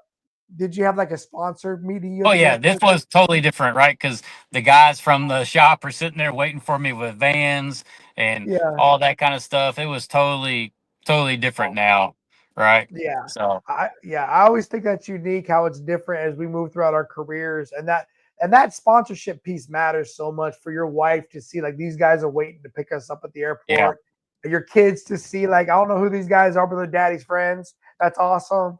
yeah, And we're gonna fall asleep on this car ride back to base and go to Navy yeah. Lodge and get checked in. And did you live on main base or were you over there in Nikego? We lived on main base. Well, Yeah, that's a good deal. That's what year was that? When did you go to that EOD debt in Yokosuka? we were there from 8 to 11. Okay, so I was on board the George Washington from 10 Yeah, to 13. So did you yeah. leave before the earthquake? I was there. I left after. Yeah, Oh, I was there. I was actually when it happened. I had a guy there that he was trying to go EOD. I think he was trying to go EOD, and yeah, he had appointment with the DMO, so dive medical officer for a physical, and right. he did not show. He did not do all these different things. So I had him there. I actually had him in the lean and rest. He was always doing push-ups. I had him in lean and rest, and I was talking to him about how we in the spec ops community, how we're responsible, right? Right. We notify people if we know we're not going to show up. We do this, because that guy was doing him a huge favor, and the earth starts shaking, and he starts to stand up. I was like, no one told you to recover, and then I told him to get back down, and then it happens again. I was like, all right, Yeah. well, get up, let's get Yeah. up, let's go, right? Yeah. So yeah, That was I was on board the ship when that earthquake happened, man. And my yeah. wife was in the building. We were in the Ajacite Tower over there on main base. And, they evacuate twice out of the building. I mean, how was that weekend for you and your family after the earthquake? Oh, man, I'm interested. it was crazy. It was scary. I think the biggest thing for you know so I liked when they evacuated everybody, like when they got all the families out, Yeah, because it was just so much drama and stuff that followed afterwards, right? And then especially like because everyone's the nuclear stuff, right? And as an EOD guy, like we understand all this kind of stuff, right? And it was just frustrating when you would have everybody going crazy on all of these kind of levels, right? With all the social media and all the rumors and everything. And it's like none of it even makes sense. Half of it's like, this guy who is he's a MS, so he's a cook. He's telling all these things, and I got my wife asking me all this stuff. I'm just like, oh man, calm down. Do you see me flipping out? Like I'm not yeah. flipping out. So I think that I remember first off, it was like 70 or something aftershocks that weekend that were yes, like yeah, legit earthquakes of their own, right? yes, Like I will tell you, my wife, you remember those alarms people had on their cell phones that would yeah, activate when an earthquake was coming? yeah, People had problems with those for a little while afterwards yeah, because I don't think a lot of people understand at first. And then I remember I was on the ship. I worked like 10 o'clock that night on the boat doing my PMS on the ship because I'm a grinder, right? I'm yeah, working. He said, she's okay. I'm good. yeah. Right. And then I remember when I started seeing the devastation happen up north in Oh, Japan from the tsunami, right? And I was just thinking, like, that's freaking incredible, bro. Like, that was what I thought was the tragedy, right? And then Yes. I had no thoughts about there ever being this plumage or this snowfall that's like this ash landing on us. And I think that we saw during that weekend, like social media for the first time in my life Yeah. really become a problem, right? Yeah. Because the spouses were on that social media and they were worried. And and I think the other problem was, and we've seen this probably a few times in our career, because we think we could talk COVID in a little bit, but it's like when they change the goalpost, everybody's like, okay, I don't know what to believe now, Yeah. right? Or they don't take your shoes off when you walk in your house. Like, what does that mean?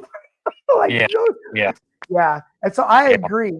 And I actually flew my wife and my son out before the evacuation even started because I was on the ship and they were like, how many days do you need to get the ship underway, the George Washington? Yeah. And I'm like, we're broke down. We're like in the yards.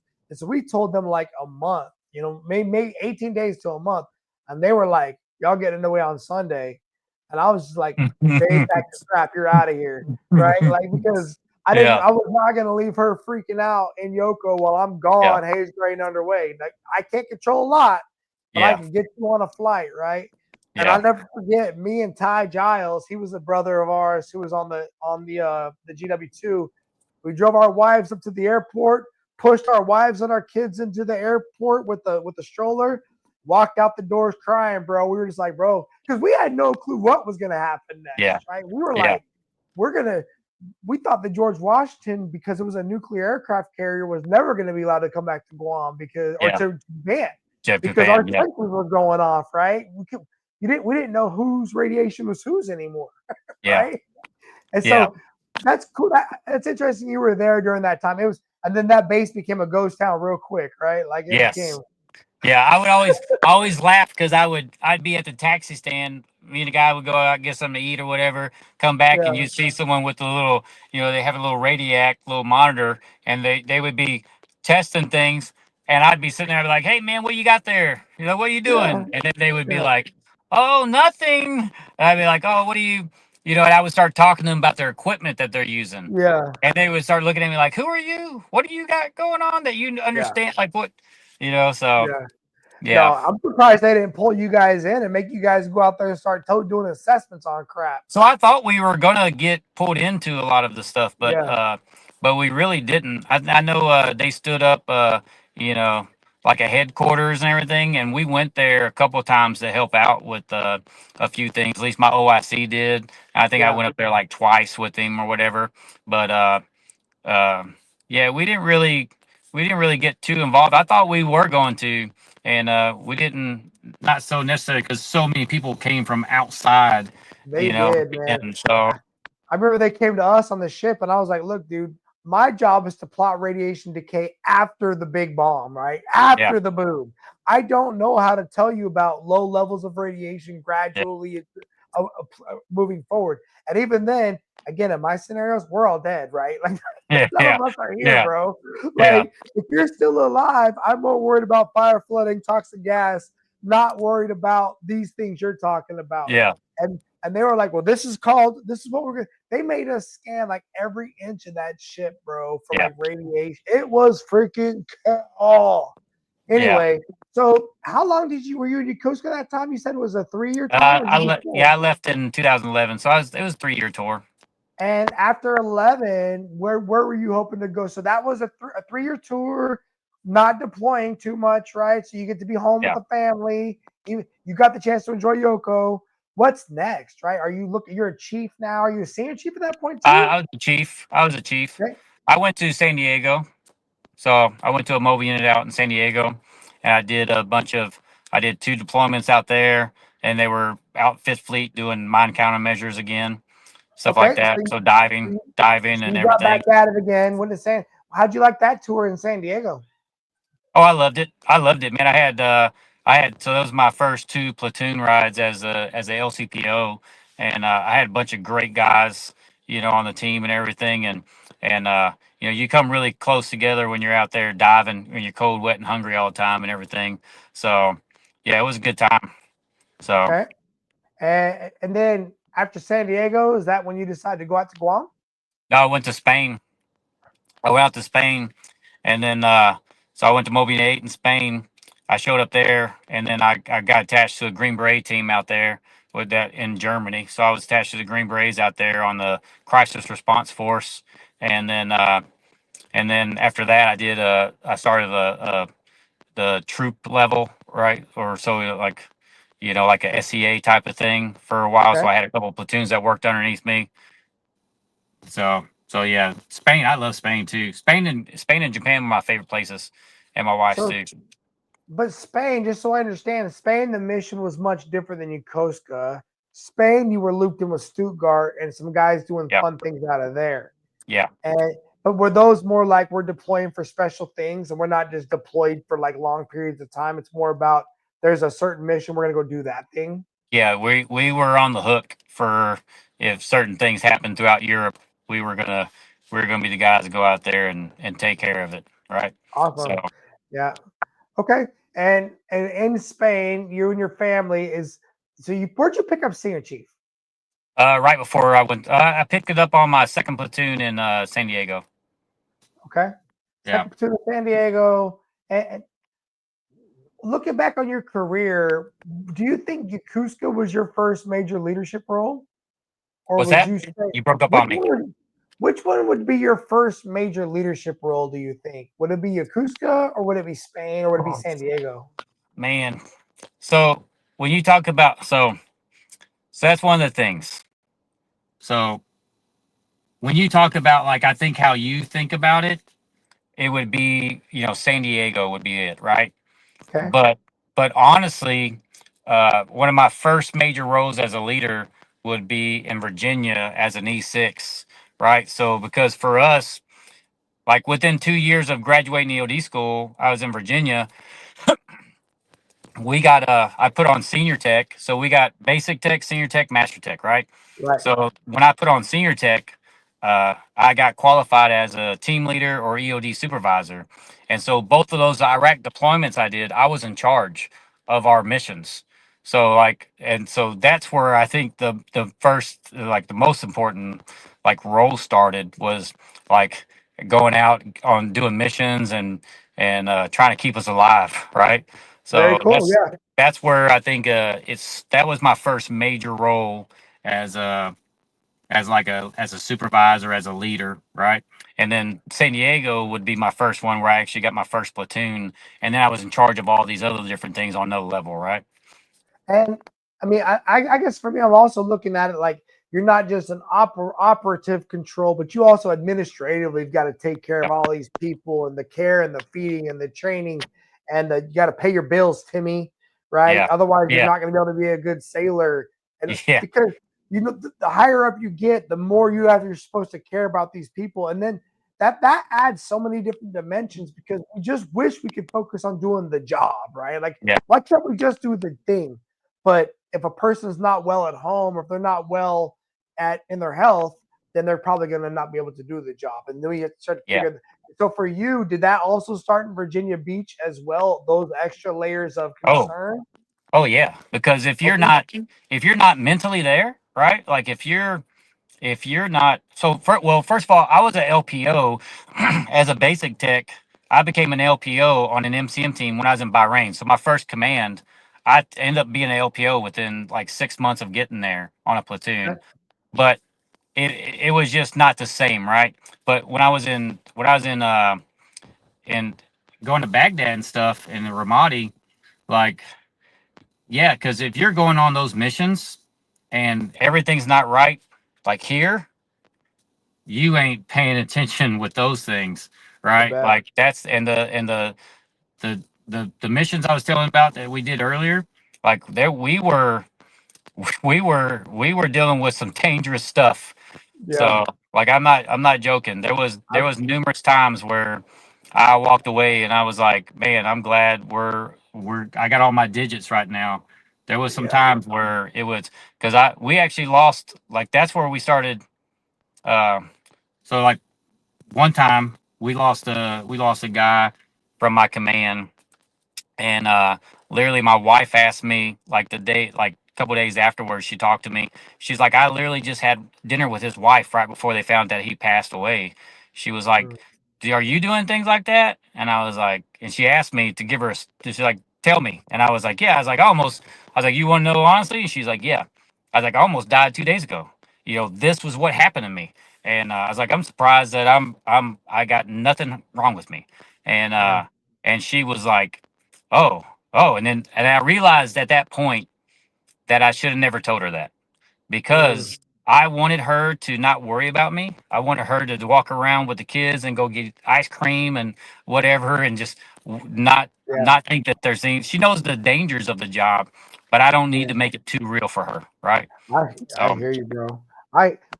All of us on deployment, we want to have this vision in our life, that in our mind, that our families are doing great and they're okay yeah, and they're not a concern. They're not a problem. They're safe. And that's why I'm doing what I'm doing so they can have that. Right. yeah, And I remember my wife, I'd tell her, drive me to the ship and that before we get underway, because I don't want you standing on the pier while we're going to sea. I don't want to have to worry about you driving home in that car. yeah, God knows you're going to drive a whole bunch of other places after I'm gone. But yeah, I don't want to have that worry that morning. I want to wake up knowing, okay, I'm on deployment and she's taking care of her business and she's good. She's okay. And I'm going to yeah, focus on what I got to focus on. And so I get all that, bro. yeah. So you're in Spain. Your family's probably enjoying it. You're doing some cool stuff, but you're hopefully getting some good shore duty or some good liberty in between all that. Um, are you at 20 years at that point? Yeah, I when I left there, I was right at my 21-year mark, right? So Okay. I uh I was either, I needed to either re-enlist or get out, right? And I was still having fun. I was, like I said, I was attached to the Green Berets, so I was still Yeah. blowing things up, kicking down doors. Like Yeah. I was doing the fun stuff. And then Yeah. but it was time for me to re-enlist. I re-enlisted, and that's when I went to the troop spot, right, where I was in charge of people. And then after that, I went to Stuttgart, right? So I was at SOCUR, so I was a staff in the J5 department, so planning for Stuttgart, so Special Operations Command Europe. So they own like all the special forces, special warfare, and all that kind of stuff within Europe, right? So I worked for a 2-star over there, and then I made Master Chief there, and then that's when I was like, I need to go back to a mobile unit. I wanted to be a Master Chief at an EOD mobile unit, and that's when I went to Guam.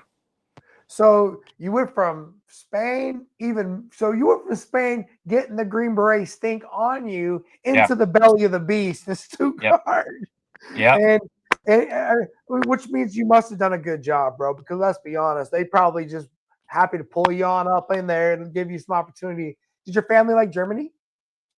Uh, Not so much. My son did. My wife and daughter didn't. So Okay.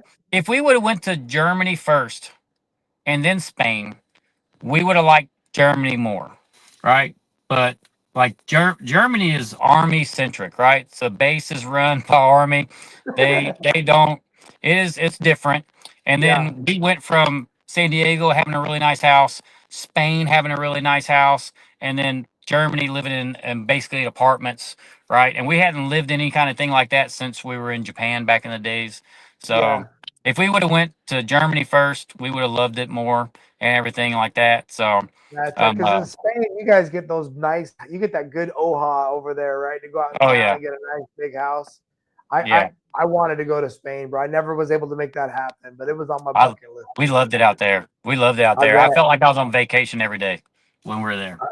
I When I was bet. there, So what was it about wanting to go back to an EOD mobile unit as a Master Chief? Why was that such an important thing for you? well, I know you've seen it, right? You got people that are in top positions that they're on the road program, like they've already retired, like they're already on the retired on active duty, or they're not doing the things. They kind of forgot what it was to be like on the deck plate and everything. Hmm. And I just I wanted to be able to be around my community, and I wanted, because I didn't know if I was going to stay in or whatever, right? And or if I was going to keep going after one more tour. And I wanted to be able to be at a mobile unit to like help people get out the door go to war basically without like without having to worry about me, right? Because I'm there to take care of you so you can get out the door. So Yeah, and I'm going to work for you. That's I I'm get it, going to man. work for you.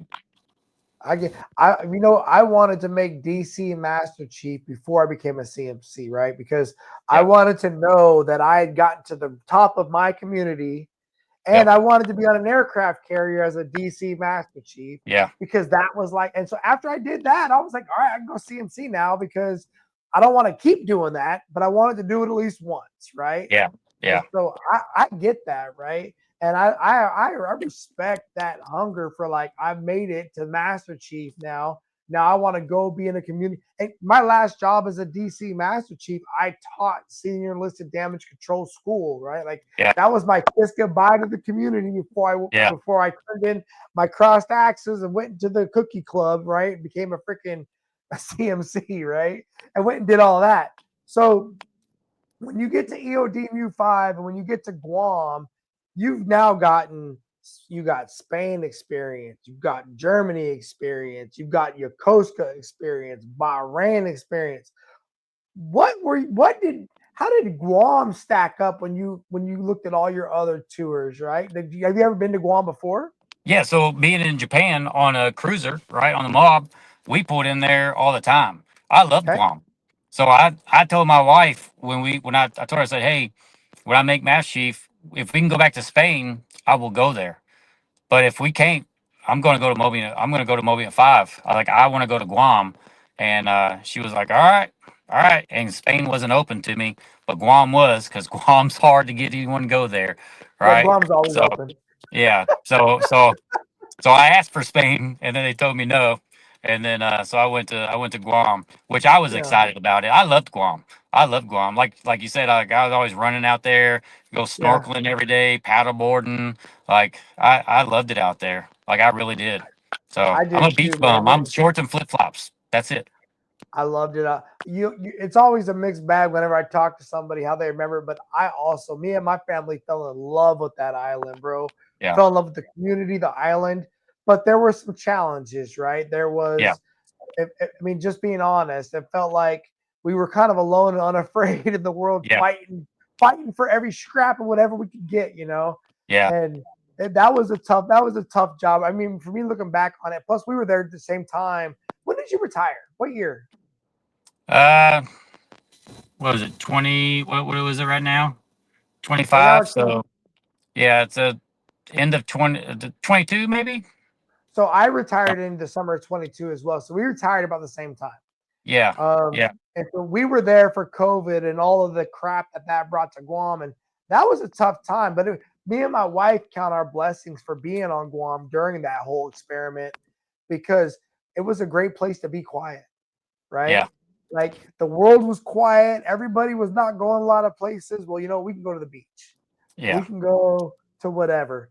So how was it Guam for you? Because I remember when I first met you, you were the ops master chief. Yep. That was like your role, right? You were running operations for EOD Mobile Unit 5.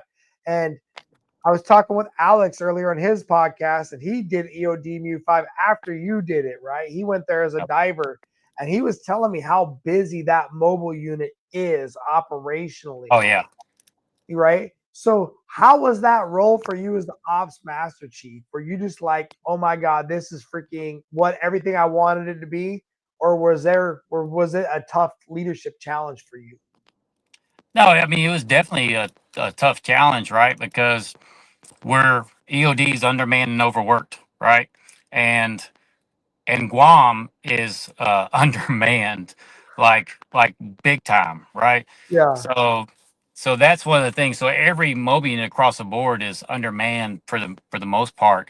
But then when you add the overseas screening and then no one wants to go to Guam, like it's hard to to get that right. It's hard to meet all the mission requirements. You're always doing body bingo with everybody and all this kind of stuff, and and then sailors aren't always happy because their families might not like it there and everything else, right. right?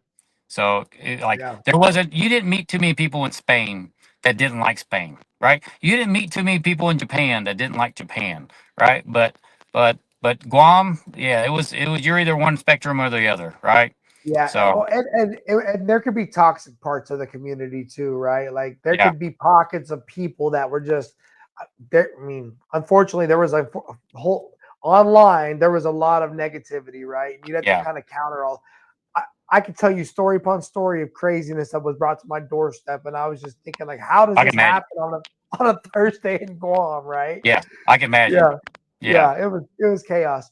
So you're getting to the what you're looking at your career, you're at Guam, you're at the EOD mobile unit, and what makes you decide like maybe I'm gonna no longer do this Navy thing? Because I know why I decided to retire, and I retired at 25 years, right? yeah, And I was cooked. I'll tell you straight up and down, no problems about it, no qualms. I'm sure I could have gotten out of Guam a year earlier if I'd wanted to and gone somewhere else and whatever. But I just told my wife, and staying there was, God, it was probably more worse for the wear because I had to deal with a bunch of crap, right? yeah, But I should have just left, right? But I yeah, was done. I wanted to retire. I was ready to get out, go do something else in my life. And I already knew, I was having that pressure behind my eyes that I didn't want to have there anymore. Right. yeah. I could feel it. I could feel there was things going on. So what was it that made you decide, like, hey, you know what, man, I'm gonna go ahead and do something. I'm gonna go to Texas, and how the hell did you decide to get involved with beekeeping, bro? Yeah. All right. So that was a lot there. Let me get in there. All right. So one day, so I was actually supposed to. So I ended up, you said I was in the ops, right? And I ended up taking over as the command master chief, even though I wasn't a command master chief because I didn't have the I bubble on, remember. right? And I was originally supposed to go there, and I was going to do a tour as the ops master chief, and I was going to take over as the command master chief. Like I was originally going to do two tours there, and Okay. but then because we do slating for command master chiefs differently than the fleet does, right? Yeah. And then so anyway, so I took over as command master chief, and then I was up for orders, and so it was at the time where I needed to figure out if I was having to start having conversations with people about, hey, was I going to extend at the command and do longer, or was I going to go somewhere else as a CMC or whatever, or I could get out at that point, right? And at some point, I just woke up one day, and I was like, I don't want to be here no more. Right? I had another tour left in me. And I told you before, I wanted to go back to a mobile unit because I wanted to work. Like I wanted to make sure I was able to use my screws to the benefit, right? And Yep. so now I was like, man, I was like, you know what? Life's got to go on. There's got to be something like I'm going to have to start over no matter what, right? I'm going to have to retire. And I did not want to stay any longer than, because if I went somewhere else, I wasn't going to be all in. And my Mhm. whole career, I was always all in. And so at that point, I was like, oh, it's time to move on to something else. And so Mhm. when I decided to move on, I went to Intrepid Spirit, which is it's in San Diego. It's it's a medical thing for like TBI and PTSD and all these kind of different things, right? Because like I've got issues, right? I've Mhm. seen some stuff, and and so when I was there, I was starting to think, what's next, right? And I started trying to think of something that would kind of occupy some of my time. And I'm sitting there putting the honey on everything, and I was like, man, I want to learn how to do beekeeping. Because like a lot of people are scared of bees, and you got to wear a Yeah. bomb. I go from bomb suit to a beekeeper suit, right? Yeah. And man, I just started thinking about it, and I started reading a bunch of stuff on bees. I never really paid attention to them, and I started reading all this stuff and started watching all these videos. And then I signed up for a beekeeping course in Texas, like shortly after I retired. I already signed up when I was in Guam to go to it, and then Right. and I got here and I went and did a beekeeping class, and I love it.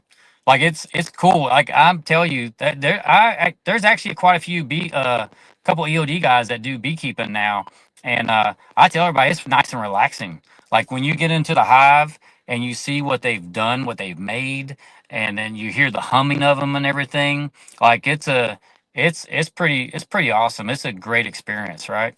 So I made my wife go through the beekeeping course with me too, and she was trying to stay away from them. I was like, "Get over here, woman!" I was like, "Come over here. We came here. We're gonna put our hands on them." And Right. but I went through that class twice because I went through it myself. Then I went through with her, so Yeah. she'd come out and help me every once in a while.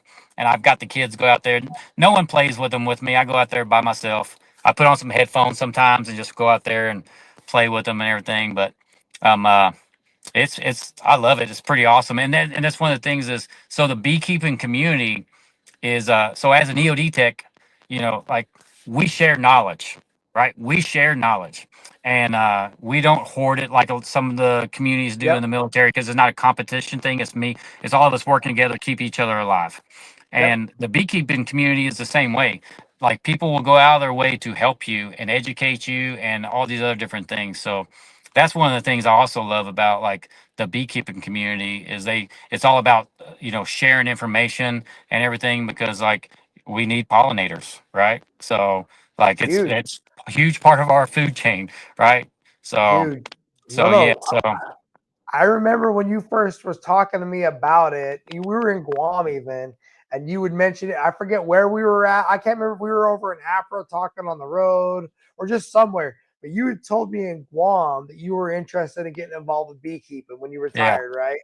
And and then of course through social media, I was able to see when you first got your first like whatever you are those called hives, like the yeah, boxes you have. yeah, So yeah, I remember when you got your first batch of hives and you were like, "Oh, I got these bees," yeah, and I was like, "Look," and I love when people do what they say they're gonna do, right? yeah, I respect that. Like people, when I told everybody I was gonna go teach high school JROTC. I've been yeah, saying that for a long time, right? And so now people that see what I'm doing on social media, they're like, Gary, man, props to you because you said you were going to go do that, and that's what you're doing, right? yeah. And you're going to be a beekeeper. So you get out of the service, you're setting up beekeeping, you buy your property in Texas, you got your little mini mansion or whatever, your homestead or whatever you call yours. I mean, I got my whole castle, my own courtyard in my backyard, and I love it to death.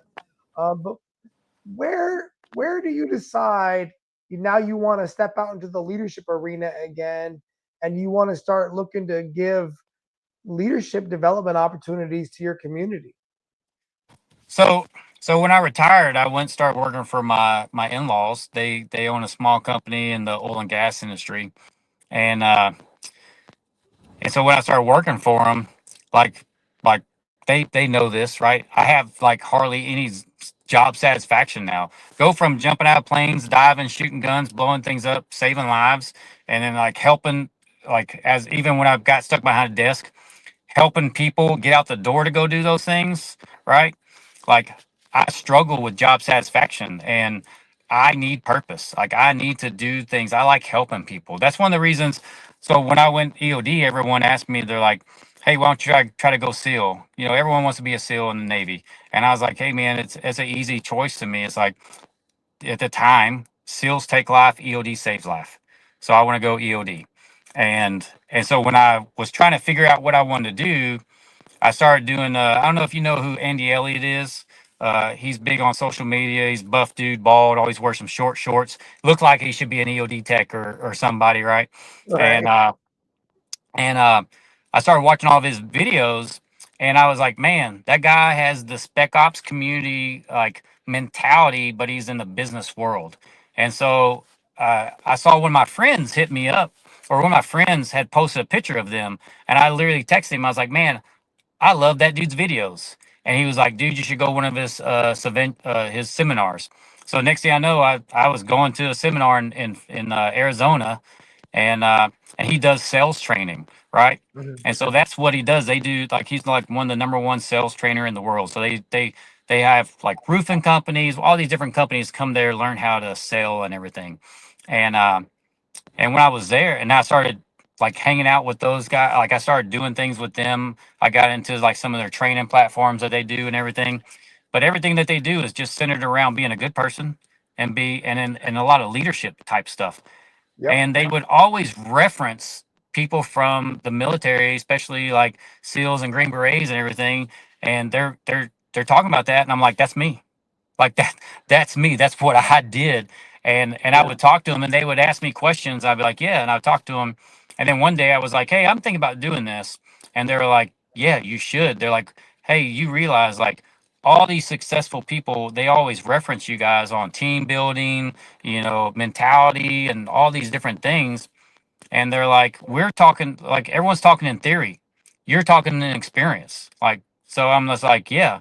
And then that's eventually where I landed at where I'm at now, right? And that's why I love that you're doing this, right? Because like I feed off of this, right? Like this is I miss this right here, being out of the military, being Yep. around people that are trying to do good and they're getting after it, right? And then you say, hey, I'm going to do this, and then you do that thing. What's that thing called? Oh, follow through, right? You do what you say you're going to do, Yeah.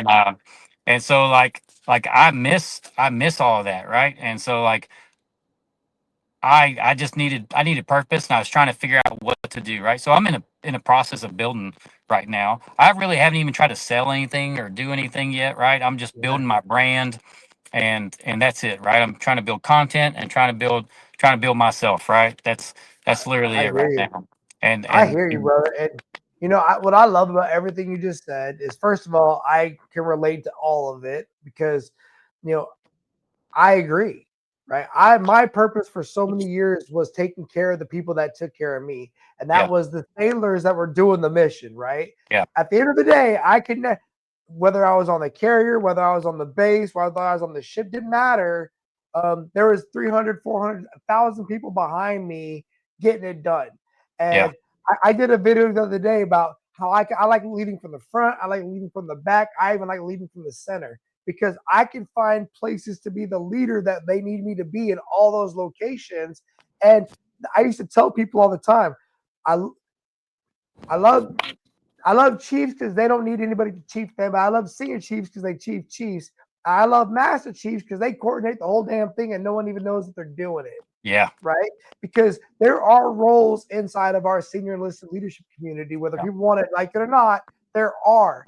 And I love to build teams and giving them the same paths to those similar roles without having to wait years and years and years of promotion because truly you can get there through mentorship, you can yeah, get there through getting access to people that can give you the cheat code to help you understand. But then here's the trick. You've got to hear it all, incorporate it all, make it a part of your DNA, and then what's that thing you said? Oh, follow through. yes, You've got to get out there and make. And so now I'm watching these kids do it. And brother, I got, I went into the military. You might have a year and a half with a team, maybe, yeah, because someone's leaving, someone's going, right? Someone's leaving, someone's going.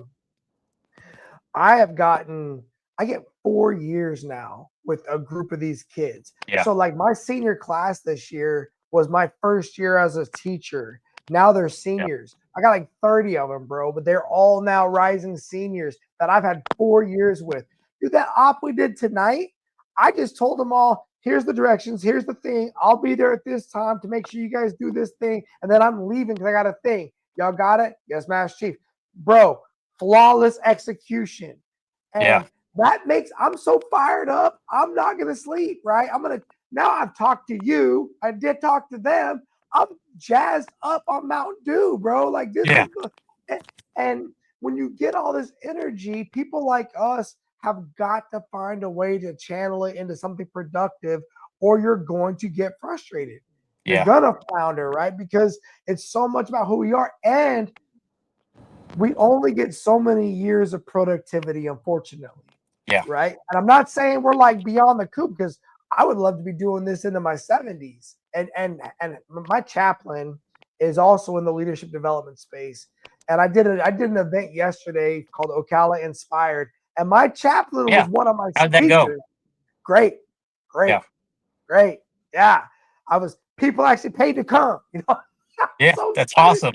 bro. So let me tell you, uh, I was going and it was going, and I was like, no one's purchasing tickets. I don't know if my message is getting across. I don't know what's going on. And I was talking to a few of my other network and my mentors out here that I've been making friends with, my wife. And then I called up the lady that does my website, and she's like, oh, let me check something. She's like, oh, 10 people actually booked tickets. And I was like, I went from 0 to 10. That's huge, Yeah, right? Because odds are, at least my real assumption was, if I would have gotten more than 3 to 4, I would have been happy, Yeah. right? So I smoked that for my first time. And then I had all the presenters and I gave them scholarships for people they wanted to bring into the room. And then I invited 8 of my students who are rising seniors to come get access to some of the best leaders in my community, right? Yeah. Because I wasn't speaking the whole time. I was the MC like I would do at a Yeah. base event, right? I don't got Yeah. to be the guy. I got a bunch of other master chiefs. Let them talk, Yeah. right? These dudes that they got the talent and it was fun, right? And so I feel you, Danny. I know why you're doing it. I know what you're and I agree with those other guys. Your perspective and your lens, it's gonna be great as you figure it out and just keep working it, right? Keep working Yeah. your plan, figure out how you can best communicate, get on opportunities like this. Uh, I started making the videos. You know, I started making the videos because a guy told me and a guy got in an argument one time. He was a Marine, retired Marine, and I was doing the leadership thing with them, right? And he called me up. I was at the Pro Bowl with my family, and he was like, "Hey, Gary, your post is not in line with our brand." I was like, "You know what, dude? I don't care about your brand. Like, I'm not. It's a Sunday with my family. God bless you and your organization." And I had given them money to be a part of their team, right? Yeah. A I know. I know significant what you're amount of talking money, about. a significant amount of money, right? And Yeah. I I told my wife was like, "What about the money?" I was like, it charge it to the game. It's an Yeah. investment and learn a lesson learned. I never needed to do that because the real value is what my experience brings, not what their other thing brings. And Yeah. I've got to figure out what that means, but I'm not going to be kowtowing to some dude about some stupid post that doesn't meet their identity because authentic leaders don't live that life where I'm like worried about, oh my God, does that match my thing? If I make a mistake, it's okay. I'm sorry. It wasn't on purpose. That's part of being an authentic leader, right? I'm Yes. not trying to be an authentic manipulator, right? There's a Yes. difference, right? So he and so he tells me, he's like, well, AI is killing all of the thought leadership and all of the writing. And I was like, you're right. Fun fact, this is all inside of me, bro. I can make a video every day and make it be different every time because I'm always thinking of new stuff. You're the same way. You always thinking of new things, and videos for me are way faster than writing, Oh no, right? no, no. I can write like this. I can be like, blip, blip, blip, blip, blip, blip, but then I get on a video and I'm just fumbling all over the place. I So just think I do just I do better practice, at bro. I do better at writing. I don't use AI. I write all my stuff and then I find something and I post and then I so doing this right here, this feels natural, right? But Yeah, when you're just recording yourself trying to talk on a conversation about something, oh man, that's so hard because you're just talking to yourself. I talk to myself all the time out loud. I'm just not being recorded during it, right? So right, brother. like, This is exactly why I started this, right? Because yeah, I but was alone in my room talking to myself, and my wife is like, "You should probably put somebody else on the other end of the phone, so that way you get a little more of that practice." And I said, "You know what? You're right." And so I started doing that. yeah, And then she says, my wife, because our my dude, just like you, my wife is like my yeah, coach, bro. She yeah, keeps me on track. Erica says, maybe you should start leveraging some of your people from the military background because maybe they want to be involved. Bro, that's yeah, been so freaking cool to yeah, have all these people that want to help me and that want to support, and they got a story to yeah, tell, right? yeah, Because not everybody's going to be this high named, high level person that gets to yeah, the upper levels. Like I did a podcast today with a brother who's a retired senior chief, right? yeah, And he's still working for the Navy as a GS or whatever. But you know what? His story was freaking dope, bro. Like it was a yeah, beautiful story. And I believe everybody has a unique story that they're living. And maybe they don't even know it yet. And that's yeah, part of what we offer to people, yeah, right? Because part of leading people is learning how to look in the mirror and be like, man, you're freaking cool, bro. Like I like myself. How can I improve me? How can I lead myself? And yeah, then I can maybe expand that to other people. So, Danny, yeah, man, as we get ready to land this plane, bro, I'm looking. Let me know how I can help. Right, I would yeah, love to be a team player, teammate. Thank you for spending time in the Chiefs mess because that's what it felt like. Right, yeah. felt like we got to hang out in the Chiefs mess a little bit and just talk shop and catch up with each other and kind of. I appreciated your journey because wow, Oh bro, yeah, it's a handful, man. I know for that I being know an there's people R, out there with way worse stuff than me. I can appreciate that, right? But not even about worse though, bro. But like, I had no idea that you were an RM, right? First, yeah, and then you went to be a flying radio. Like these are all things that I didn't know, and I yeah. think that adds value to what you bring to people as you talk to them. Okay, so here we go. As I wrap up my podcast, I usually do some rapid repeat question and answer stuff, right? Okay, So the idea here is you don't nuke it, but the first few questions are thought provoking. Here we go. What is to you okay. the most valuable leadership lesson? If you only had one, if you only had one opportunity to tell somebody something, what would it be when it comes to leadership? Oh man. Oh, that's a that's a handful right there, right? I know. I would just say everything starts and everything starts and finishes with you, right? So there's like three things you need to learn as a leader, right? That you need to learn to accept. A, you can't make everybody happy. You have to do what you feel is right, right? Like you have to have your moral compass that drives your decisions, right? Yep. And then Yep. number two, you're going to mess up, right? And when you do, own it and learn from it and move on.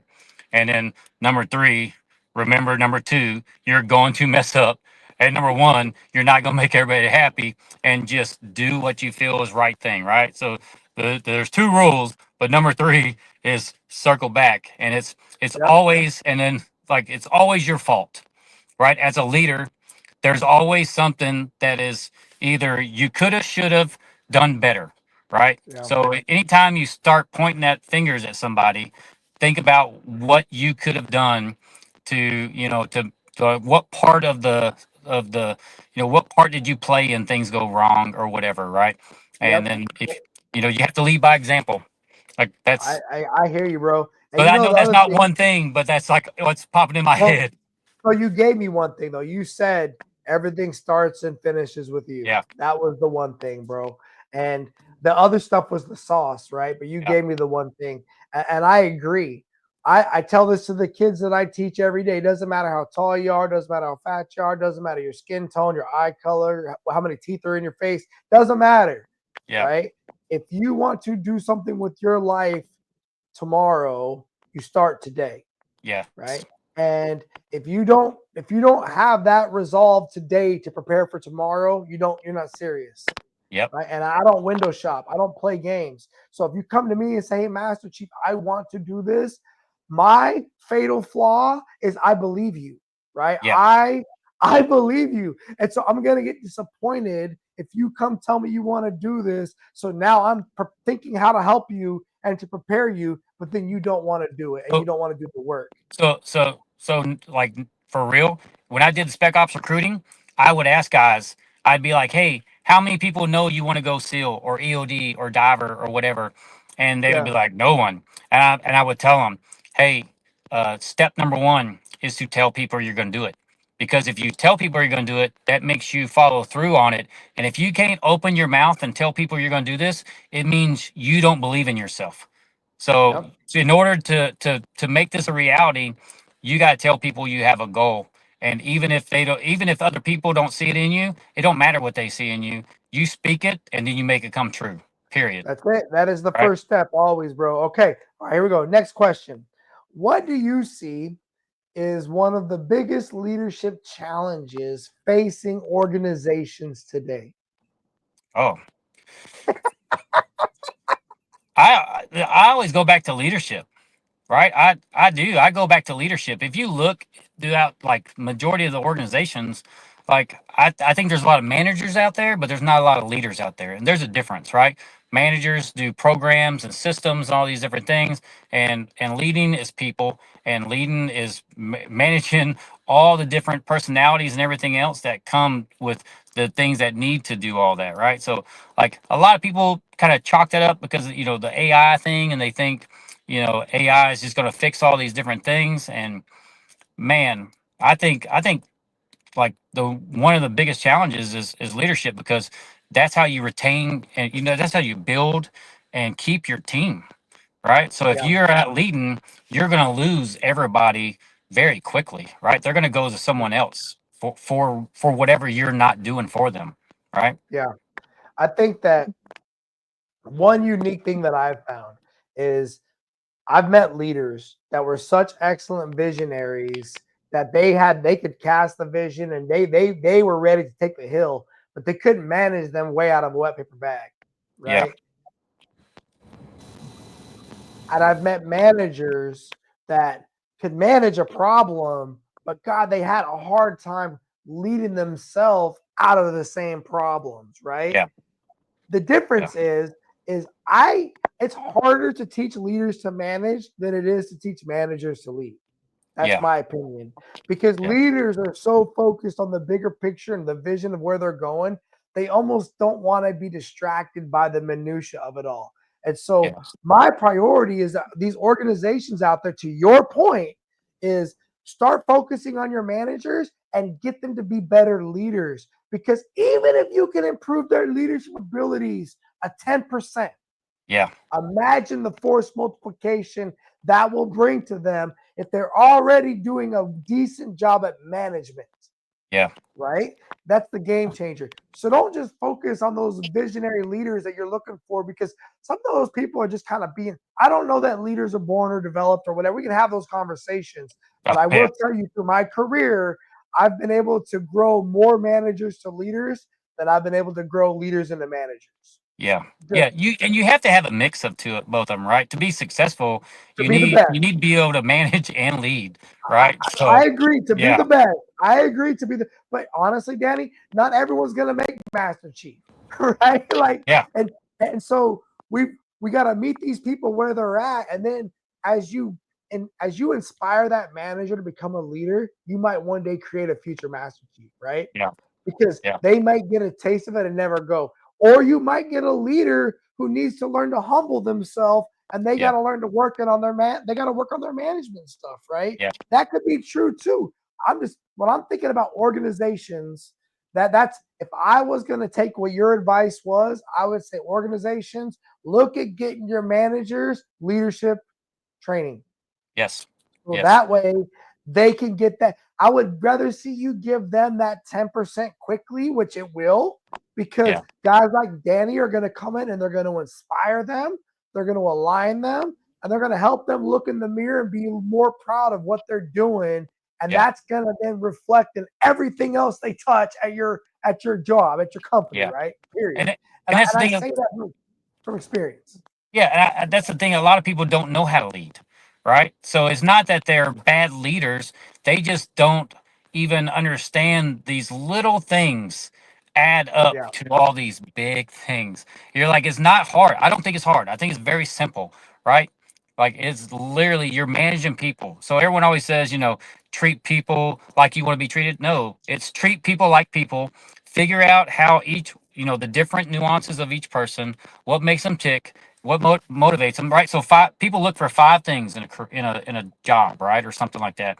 It's love what you do, love the people you work with, location, money or benefits, right? Benefits or time. It either consumes your time or it gives you plenty of time. And so it's hard to find all five of those in one job or one career. So you got to try to figure out what's the top three that drives those people, and then you as a leader got to leverage those things, right? So like that's the reality. So like for me, when I was in the military, I loved what I did. I loved the people I worked with, and I was all about location, right? Because Yeah. I wanted to go overseas. Those were my top three things, and then since I retired, I that's where I kind of I had my plan of what my top five was, but that's a moving target, right? It Yeah. as life comes at you, your stuff swaps around of what's a priority for you, right?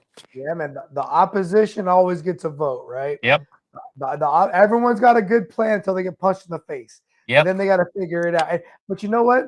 I had this same conversation yesterday at Ocala Inspired because I told them I said everything you just said I agree with, I said, you need to know what inspires you and not be afraid to tap into it, Yep. right? And not abuse it, but Yep. let it inspire you, and then be comfortable being uncomfortable. Like, Yes. because growth is not going to feel like laying on the couch, right? Like, Yes. growth is not going to feel like that. And we're, as human beings, we're put on this earth to grow. And the minute we stop growing, the minute we start to get frustrated and we start to wonder, like, what am I doing? And why is there no value in? And look, it's not because you're not doing things that matter. It's just because you're not looking at it through the correct lens that's going to help you to understand what value you're bringing to other people. And Yes. that's unfortunately not inspiring you. And so you got to figure that out. And I will tell you, leaders and mentors and people that can help other people figure these things out are freaking what the world needs more of. Yeah. Just put Yeah. it like that. Okay, Yeah. next question I got. So this is gonna go to your kids, right? Because a lot of the people that follow my content is my students Yep. and my students' parents, if you will. And I'm also I'm directing a lot of my attention towards people that are raising children, especially teenagers, because I believe leadership and the parenting of teenagers is very similar, because they're growing up, right? The kids are Yeah. getting to the age now where you've got to treat them a little bit different than like a 10-year Yeah. old. And Yeah. so how can parents better use leadership skills to better connect with and guide their teenage kids? Oh man.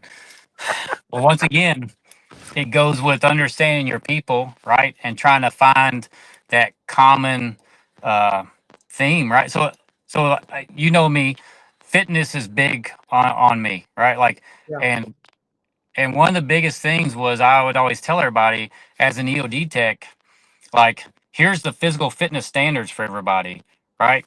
And if I'm not meeting that standard, me talking to an 18-year-old or a 20-year-old and preaching them about doing X, Y, or Z, and I'm not meeting that mark is huge, right? So that being in shape is that thing that bridges that gap and it builds us. It's something that unifies us, right? So I think yeah, a lot of the leadership stuff is literally like trying to figure out what makes them tick, right? Because you got to figure out each one of them. All kids are different, right? Just like people, right? Because they are people.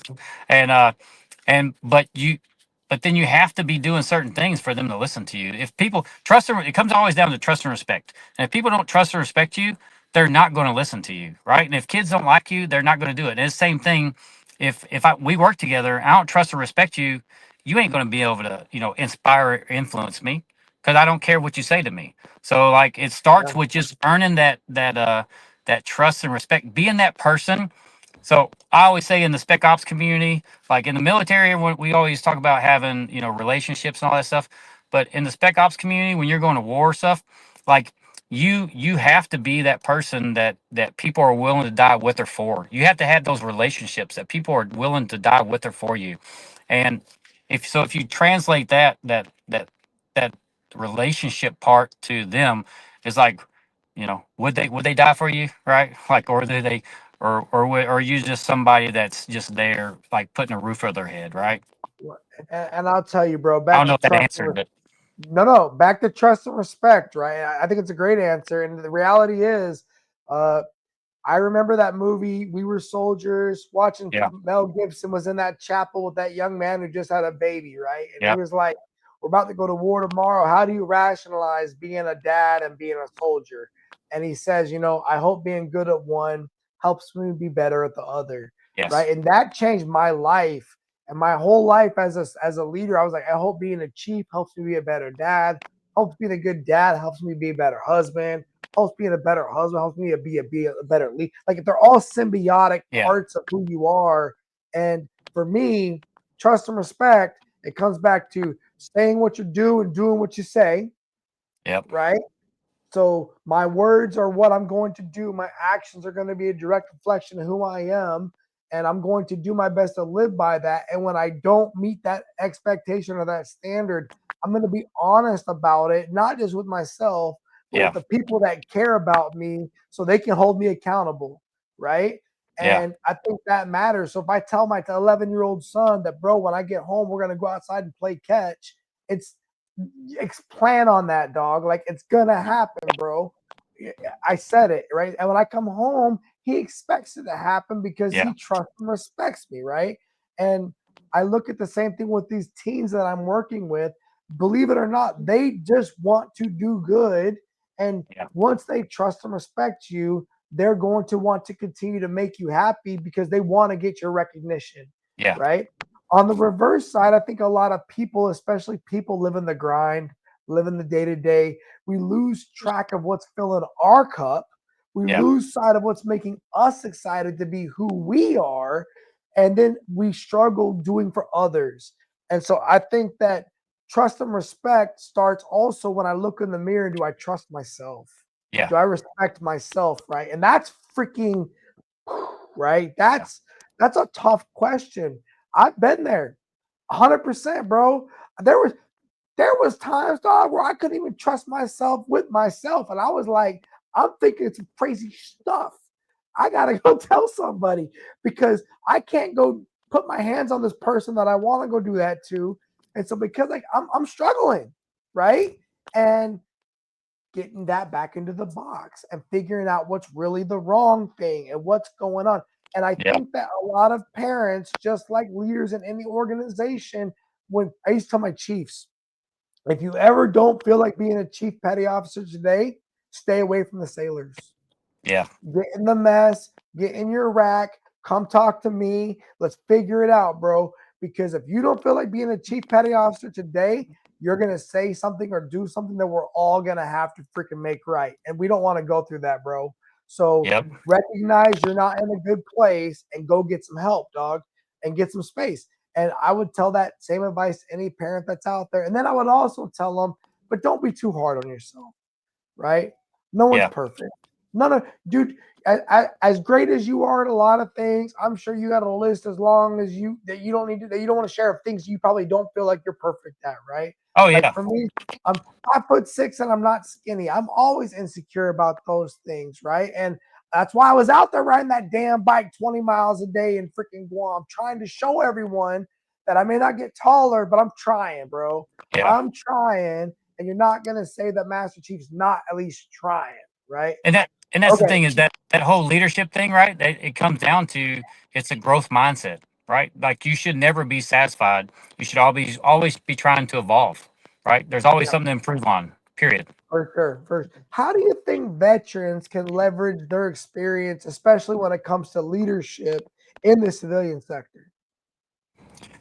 Oh man, it's just telling your story. Honestly, like you need to learn how to tell your story and apply things from the business world to the, so part of my problem right now that I'm working through is we're quiet professional, right? So quiet professional. No one likes a bragger, right? And it's all about team and everything else. Yeah, And then, but in order for people to understand what you could do with their for the business, for the company or whatever, they got to understand what you've accomplished throughout your career and what you're capable of, right? And no one's just going to magically know that stuff. So you have to be able to figure out how to do a humble brag and everything else, right? So yep, I think uh, it's learning how to tell your story without coming off. There's confidence and cocky, right? It's a small line, and believe yep, me, as an EOD tech, we get accused of being cocky all the time because we're confident, right? And that's yeah. it. We are very confident and secure in who we are and what we bring to the table. And So yeah, I hear you, bro. And yeah, I'll give you two things for that because I relate. Two things. Number one, imposter syndrome is real, yep, right? And that's you start with thinking, why would anybody want to listen to me, even though you've had all this success throughout your career? But then you start to question, well, was I really that good?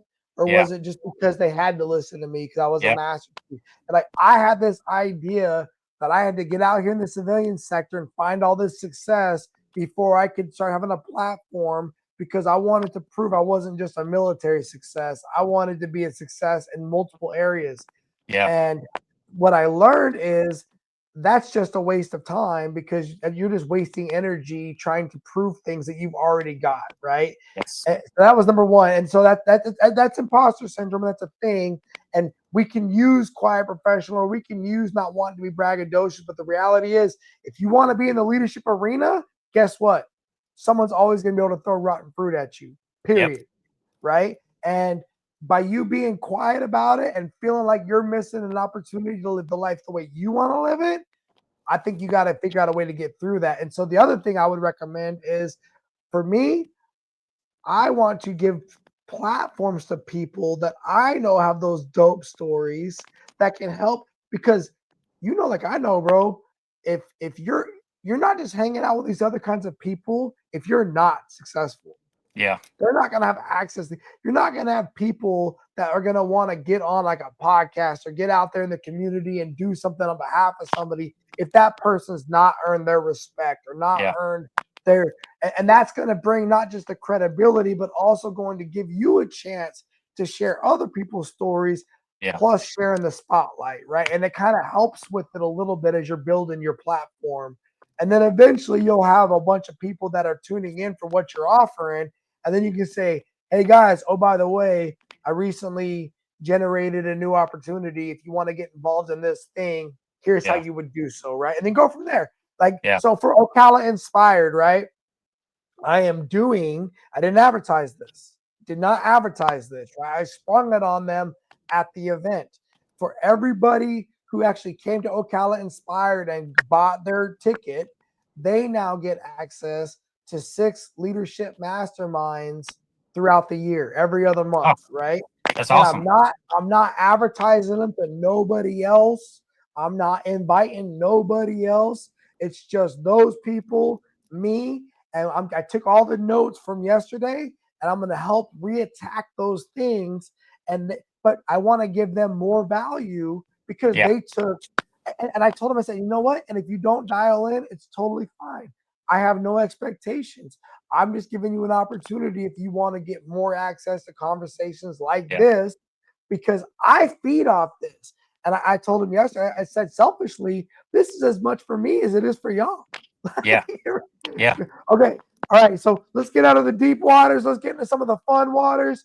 It's Friday, Saturday night. You're on the ship. Do you want pizza, bro, or do you want wings? Oh, pizza. Pizza is my weakness. All right. All day, every day, bro. Okay. Pizza. I got it. All right. Next up, uh, you got 2 options. You can either go birthing cleaners or the working party. Which one do you want? Oh man. I say birthing party.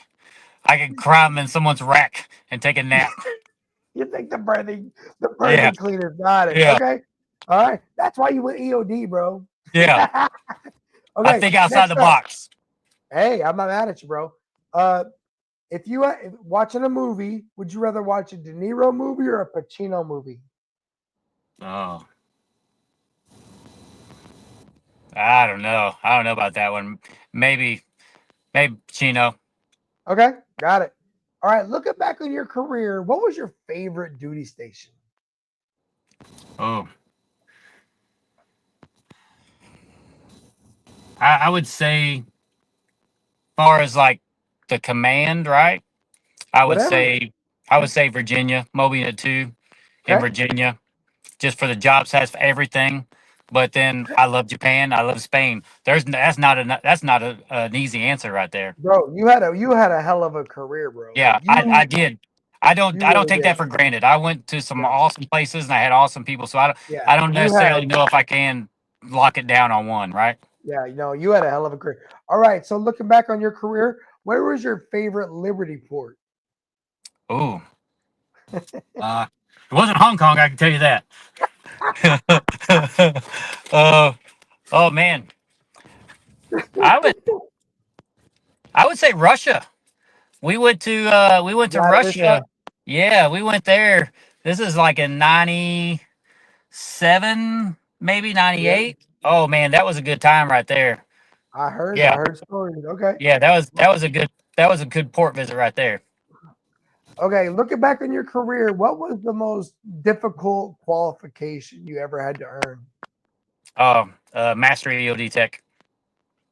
Okay. hands down. So. Master for the EOD tech. Yep.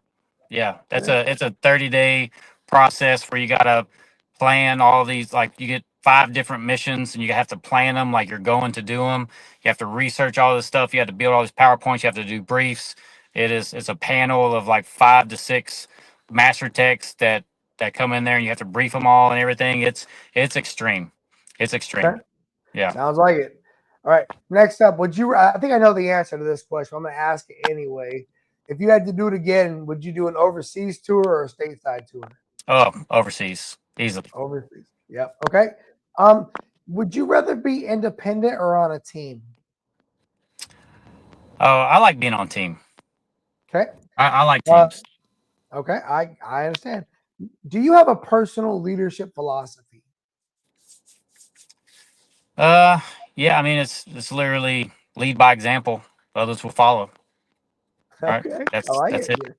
Lead by example. All right. So in the Navy, we had these mission, vision, guiding principles in our Chiefs mess, right? We had deck plate leadership, institutional technical expertise, professionalism, character, loyalty, active communication, and a sense of heritage. Out of those values, which one was your favorite? I always think I say communication is honestly the biggest one, right? Because communication is either the thing that makes you thrive or it makes the thing that makes everything fall apart, right? So Yep, I would say communication. 100%. Communication big. Okay, Danny, would you rather lead or follow? Whichever one I'm needed. I appreciate that answer. All right, brother. That's it. Do you have any saved rounds or alibis? Oh no, man. Hey, I appreciate you. You know, having me on here, man. I enjoyed it. I'm out in my truck. The sun's going down as you can get to where you can barely see me, right? I So know it's actually a great view of you, bro. It's kind of spooky, right? It's gonna yeah, look good when we do the camera chops. yeah. No, But no, thank man, you, bro. I appreciate you having me. Come on, that's what I was saying before. 'Cause I didn't get to say this yet, right? Like I love the fact that you're doing what you're doing, right? Because me and you align, right, with what we're both going. We both started on our own, right? And then we're both here together right now, right? So you doing Yeah, your podcast, like all those things. I'm doing the same similar stuff, right? Like you wrote your little book, you wrote your book. I haven't even read it yet because I'm also writing a leadership book and yeah. I'm like I know you, so I don't want to look at yours and then later on it'll be like, well, you got that from me. So like I got my own thing. I haven't even read it yet. So once I finish mine, I'll be able to look at yours, right? But I love the fact that even though we're totally different, we're saying the same thing and we're both on the same path. And I respect the hell out of that, man, that you're doing what you're doing and just keep grinding, man. You know, like that, I you know, don't let that imposter syndrome affect you, right? I think imposter syndrome is probably one of the best things that could ever happen, right? And the reason why is because it keeps you always striving to be more, right? Because if you feel like you've made it and everything else, then you're not trying to improve. So imposter syndrome to me, because especially being in the spec ops community, you're surrounded by some awesome people and making and feeling like you're not good enough to lead them or do things for them makes you work harder to get where you need to be, yeah. right? So you know. Oh no, I thank you for that, brother.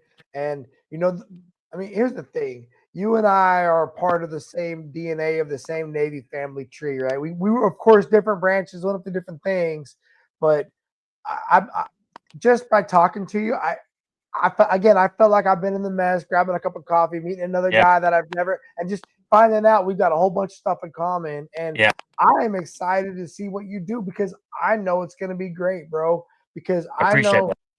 I know it, bro. From the beekeeping, and we've not talked about this, but you and I spoke before about the family concerns that you had, and you got priorities with your family. And I knew all those things, right? And you have done a phenomenal job taking care of your family and then moving on to the rest of your life, right? And so I'm excited to see where it goes, and I am here to help. Just let me know what I can do. Let me know when I'm ready for me to be a guest on your show, bro. I'll be Hey, there. hey, we'll do it, man, and then you get to tell Yeah, your story.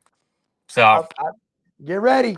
yeah, word. All right, brother. Everybody listening to the sound of our voice, thank you so much for your time, for your energy. Please, if you like what we're doing, like it, subscribe it, share it, tell a friend, and look in the mirror. Trust and respect yourself. We appreciate y'all. We are out. Bye, bro. And I know I was born for this. I know I was born for this. Don't care for the critics, my words are like physics, a force that they can't stop. They just don't get it, I think they forget I'm not done till I'm on top. I know